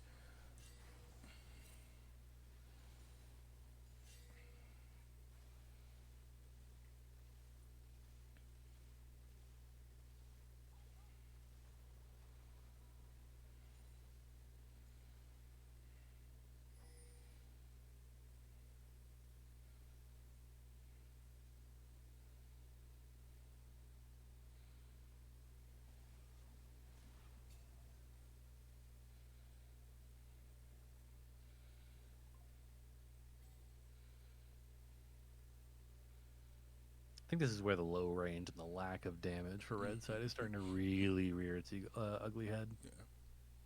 Because once the gold lead starts changing, it just the fights become a lot harder, especially with like Belveth. I kind of would like to see like an AP jungler when you're playing with Saya like this, and you don't really have like a lot of AP elsewhere. I think that's fair. I think Belveth is fine, but the problem is like you're already so low range with the rest of your champions that it makes it a little awkward. Yeah, that's fair. So what's a champion that you think would have been a good jungle here? Diana. Yeah, that's fair. Diana would have been good. Brand would have been good. Oh, you like that? Zyra? Zyra would be really good. Yeah.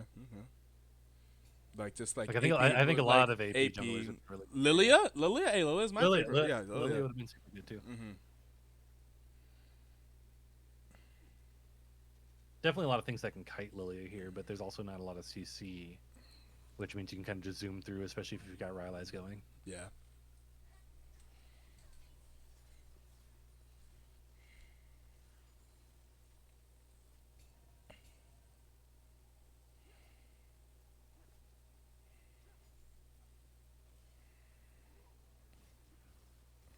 Oh, they're engaging onto this Shen?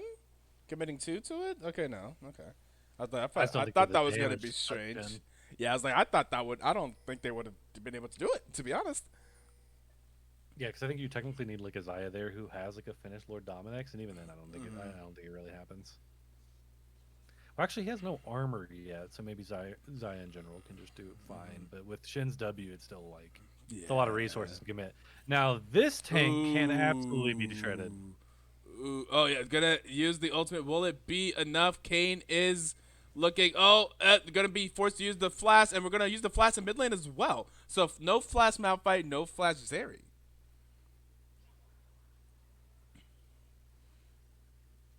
And see, this is exactly why it's like Belveth is just so hard. Is there's so many things that just like knock her up, and like everyone's low range as well. So like everyone's in range of like the Ori, the Nami, disengage. It's really hard to play Belveth in this game.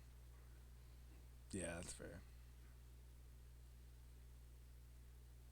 Like I was saying earlier, at some point it's going to become a little bit of a damage question with this comp. I feel like you're very dependent on the Xayah for damage. The Xayah ultimate is going to go down. Sire is going to go and get the ultimate. However, it's not going. They don't have any follow-up, and the Rakan is going to go down. And now here comes Isodak with the teleporter to the backside. Remember, teleport is not as fast these days. And also does not have ultimate. So what was going to happen there? And gonna try to walk this out. Hopefully they don't get too terribly punished for this. They already lost one. Xayah is going to recall. Xayah will not have ultimate up for this fight, and we do have a dragon coming up in 45 seconds. Looks like we're going to fight before the dragon. Oh, and that's going to be, here is the knockup, and Belveth is flashing out and is living. A teleport coming in from Orianna. And they are all alive for now, but I think they lose a lot of dragon priority there. I'm not sure how they approach the dragon now. Malphite does have ultimate up. Oh man, they're engaged. The Galio ulti is not up though, and they could be in trouble. They could be in trouble. Here comes the engage. Here comes the engage. They're going to try to get Princess out of there. Princess is not going to be able to get out of there. And there is no mana on the Galio. And Princess, there's too many bodies. Too many bodies. The other two people are there. They don't have the damage. And now oh no. And now Belva shows up to get double CC'd and die. And that's not looking too good. You know what? In terms of MVP, it may very well may be Clarity. Because I think we were talking about that in the first game too. It could be the support. And I think was Clarity support. Nami's been huge. Do need more love. Yeah, Nami's been huge too. Normally we're like, damn, that support that's keeping the AD carry alive, that carry's doing a lot of damage. It's them. The penguin potato. But with 19 KP, Nami has more KP than anyone else. Oh yeah. Fantastic game so far though from pretty much all the members of Blue Team. Very well done. Yeah, we were saying it's ease of execution, but team fight execution, if they just execute the team fight better, then the ease of execution doesn't matter as much. Well, now at this point, ease of execution, it's a lot easier to play Blue Team than it is. Well, yeah. That's fair. It's like the lack of damage is just so apparent if you get behind on Red Team that like nothing's really easy anymore because you're pressing all these buttons, you're getting all this fantastic CC, and nobody's getting even close to dying. Yeah. Oh boy, I don't think you were ever going to win this. I don't think this was ever in your wheelhouse to win. I don't think you ever had a chance. I don't even know why you even tried that.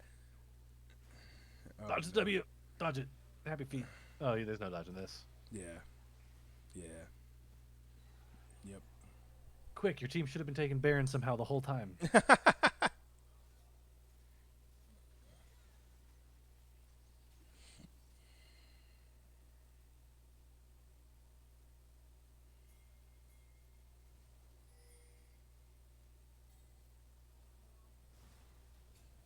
Ooh. Yeah, Orianna hurts. Orianna hurts so Orianna much. hurts. Orianna hurts. Yeah. Orianna has like more damage than the whole Red Team combined. Yeah. Yeah. That's when you know the game is tough. Yeah. Because and, not only does Ori hurt, but there's also 3 Infernal Dragons behind that. Let's go ahead and add that multiplayer player on top of Rabadon's. So these Ori ults are going to be absolutely massive.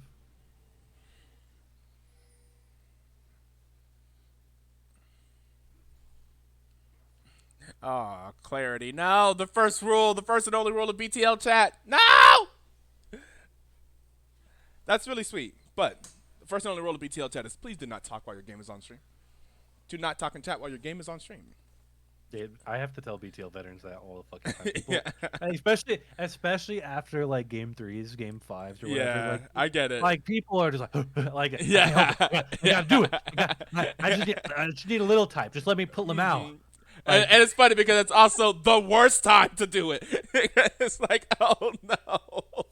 Well, your brain is just so full of adrenaline. Like, yeah. You just absolutely forget.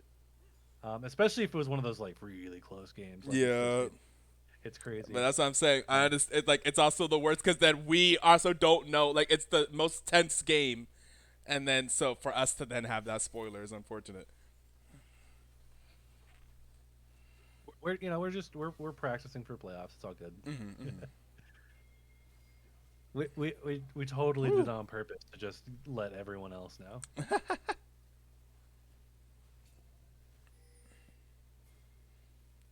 Ooh.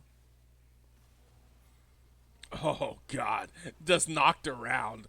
Around. Oh Jesus! Oh no! The shredder. Oh my God! Oh no! And only Princess is left alive. Oh no! The only person hit was Shen. If you call that being hit. Oh no! Oh no! Oh God! Yeah, everyone's got summoners to use. Burn them now. Yep. Disappointed I didn't see a Nami and Zeri flash forward trying to all steal the kill.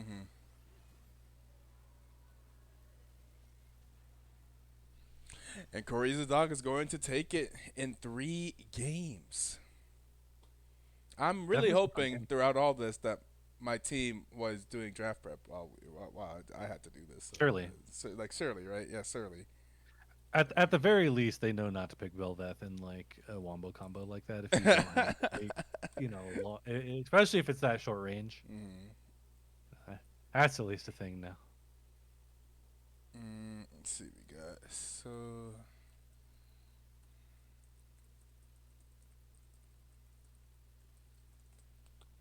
Let's see. I will ask this time. We got new people in here. I'm not going to drag.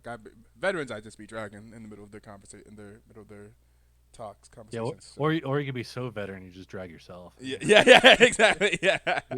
You just come in, wait in the shadows, let the person they chose talk, and then you just yap. Yep. So, Oh, I'm so sorry. I didn't know that was a rule. I'm so sorry. no, yeah, no problem. I understand. It's no, I thought I set it up so that the first time you're about to chat, it'll tell you what the chat rules are, but I'm not sure if everyone sees that. Anyways, so yeah, in general, because there's a 3-minute delay, we try to ask the players. I understand. Cool. Anyways, so we decided to give you the MVP. Wanted to talk about it in Defiance. You got some questions here. We have Clarity here in the booth. 1 and 21. Actually, not 1 and 24. I guess that thing happened in that last team fight where we had 1 and 24 on the 9.25.0 KD. I think also had a fantastic game number 1, if I remember correctly. Just game number 2. What happened game number 2?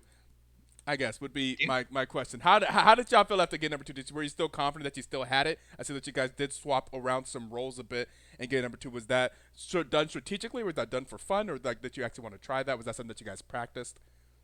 So game number 2 was because I wanted to play top because usually I play top for this league. I wanted to get some experience on it. Okay. And we wanted to get, our draft was so everyone's comfortable on their own roles with me going top, and we don't really have that much of a flexibility. So our draft pick was kind of weak, especially since we made a few mistakes near the mid game to end. But I still had fun in that game. Yeah, I think it was Sure, funny. a lot of rumble damage. It was a 48-minute game. Yeah, a lot of rumble damage as well. Yeah, looked like he had some fun. Yeah. Yeah. And our top laner wanted to play Zillion mid for some reason. Oh, hell yeah. I respect that. Etoe knows all the reasons. Etoe knows all the reasons. Yeah, 100%. 100%. I respect that. Okay. And Defiance, you got some questions? Trying to think of some. I'm not really sure. My room's hot as hell right now. I'm like, my brain's melted. So going into it, like, how much draft prep do you guys end up usually like doing? Do you guys like do it just like an hour or so beforehand? Do you guys get anything done? Or you guys just like YOLO? Yeah, we get a few. Like we got like an hour or 2 of draft picking, seeing what the other players play at least, and then we decided who would be the best matchup in. Yeah, like we decided who was the best matchup into their team comp because we knew what they were going to play, or at least looking towards into playing. Okay.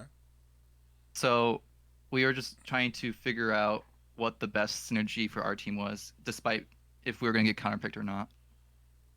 Okay. All right. That's fair. GG's. You guys now are 2-0. I think you played. Wait, who'd you guys play? I think the next week is it my team? Do you guys play us next? Yep.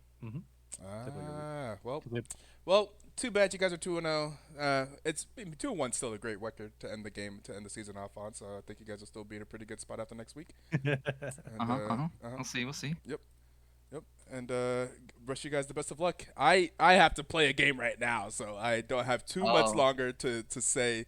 To dally on here. We're going to try to figure out how we're going to get this next game produced, which I have no idea. Shout outs at least. Oh yeah, that's right. Always have space for shout outs, you know. But are you going to shout out Cory? Yeah, shout out for Cory, our friend who passed away 2 years ago. Okay. We're playing this game for him in his honor because he loved League of Legends. Okay. And yeah, shout out to Ted's Zillion mid. That was definitely an experience. Experience. And Whoosh, shout out to Whoosh for tilting for our 3rd game draft pick. He was very tilted. What, really? What? Yeah. Did he not like the draft? He hated it. He was like, it's over. We're done. I'm like, trust the process. We got That's this. funny because he ended up going 7-1 and 17 on Orion, doing the most damage in the game. So couldn't have been too Yeah. terrible. So that's funny. Okay, You just great. see so many R buttons that could be pressed on you, and you're like, it's over. Yeah, Well done. that was the concern. But I think the lack of damage and very short range from red side started becoming very apparent as you guys Yeah. started going harder and harder. Plus, you had like a lot of amazing saves, like especially like him running all the way down from like mid. You were able to get that zoning ult and then just not like heal them, and you just got to walk away. I thought he was dead. To all rights. Mhm. Yeah, I got a good few good ults, some good bubbles. Pretty happy with that. Good game. I wish you luck in your next game. All right, thank you. All right, we're gonna take the stream down. We're gonna figure out how we're gonna get the stream back up, or if we're gonna get the stream back up. If not, maybe I'll just end up streaming up my own perspective. But we potentially had a producer that mentioned something earlier, but hasn't been responding since. So we'll figure it out. InDef, are you able to stream? No. No. Okay. So we'll figure it out. If not, we'll figure something else out. We'll be going live again shortly, I'm sure, and we will catch you guys back after a short something. I don't know, a break. Peace out.